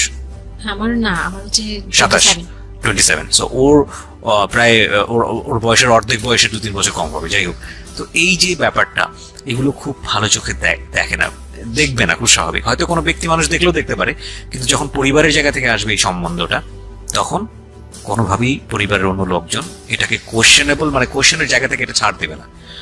তাহলে দেখুন, ওর জীবনের বিগার লস কিংবা ওর জীবনের যে একটা ভয়ানক রকমের একটা ক্ষতি, পুরো জীবনের মোড়টাকে অন্যদিকে ঘুরিয়ে দেওয়া। যদি একটা নিউট্রাল জায়গা থেকে আমরা চিন্তা করি, একটা মেয়ে তার জীবনটা আসলে কেমন হওয়া উচিত ছিল সেই জায়গাটা থেকে, তাহলে ওর জীবনটা কোথায় গিয়ে দাঁড়িয়েছে। এবং যদি এভাবেই জীবনটা চলে যায়, তাহলে ওর যে মেয়েটা বড় হচ্ছে, সে মেয়েটা বড় হয়ে একসময় নতুন একটা সংসারে চলে যাবে। যেহেতু সে ছেলে না, সুতরাং তার মার প্রতি দায়িত্বের ব্যাপারটা হয়তো অন্যরকম ভাবে তাকে পালন করতে হবে, সেখানে গিয়ে সে থাকতে পারবে না। তাহলে এই মেয়েটা একসময় বড় হতে হতে হতে হতে হতে এমন একটা জীবনে আসবে যখন বার্ধক্য চলে আসবে, যখন আশেপাশে কেউ থাকার মতো থাকবে না, তখন এই মেয়েটার জীবনটা, মানে সারাটা জীবনের জন্য তাকে একটা অদৃশ্য জেলে পুরে দেওয়া হয়েছে। পরিবার তাকে যে বিয়েটা দিয়েছিল অল্প বয়সে, সেটা পারিবারিক এক ধরনের সিদ্ধান্তের জায়গাটা থেকে সবাই মনে করেছিল এতে মঙ্গল হবে, কিন্তু আলটিমেটলি মঙ্গল তো হয়নি। উল্টো যেটা হয়েছে সেটা যদি জানতো আগে থেকে তাহলে কেউ এই মঙ্গলটা করতে চাইতো না। কিন্তু এগুলো কিন্তু একেবারে আমাদের প্রত্যেকটা জায়গা থেকে আমরা কিন্তু সবাই বুঝি যে বয়সের ডিফারেন্স থাকলে কি হতে পারে। ভাই, এটা তো হিন্দি সিরিয়াল না। এখানে একটা অসম বয়সী একটা মেয়ে বা ছেলের বিয়ে হলো, তারপরে দেখা গেল যে স্বাভাবিকভাবে তাদের মধ্যে যেটা হওয়ার কথা সেটা হচ্ছে না, অন্য কিছু হচ্ছে। এই বিষয়গুলো তো আসলে এরকম না। জীবনটা তো আসলে এই ধরনের ড্রামা মেনটেন করে না, এটা নাটকের চেয়ে অনেক বেশি নাটকীয়। সুতরাং যারা এই ধরনের কাজ করেন বা কাজ করতে উৎসাহ দেন তাদেরকে আমরা রিকোয়েস্ট করব যে একটা জীবন ধ্বংস করার জন্য এই রকম অনৈতিক সিদ্ধান্ত যথেষ্ট। অতএব কোনো মেয়ের কিংবা ছেলের মেন্টাল ম্যাচুরিটি, শুধু ফিজিক্যাল ম্যাচুরিটি না, mental maturity which is very very important, মানসিকভাবে পরিপক্ক ফর দ্যাট পার্টিকুলার থিং, মানে ওই যে জিনিসটার জন্য আপনারা তাকে তৈরি করছেন, লাইক সে যদি সংসার করতে চায় বা কোনো কিছু করতে চায়, সেটার জন্য ওই মানুষটা যদি মানসিকভাবে পরিপক্ক না হয় তাহলে কখনোই তাকে সেই জায়গাটায় ঠেলে দেওয়া উচিত না।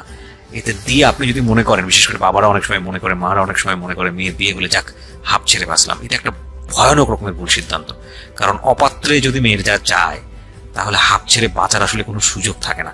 আমার মনে হয় এই লাইনটার সাথে বাংলাদেশের অনেক বাবা মাই পরিচিত। আজকে আমি অনেক কথা বলেছি, আমি আসলে যতটুকু বলেছি এটা অন্তর থেকে বলেছি এবং নিজের জীবনের অভিজ্ঞতাকেও অনেক সময় এখানে ইনক্লুড করে দিয়েছি, সেটা হয়তো মেনশন করিনি।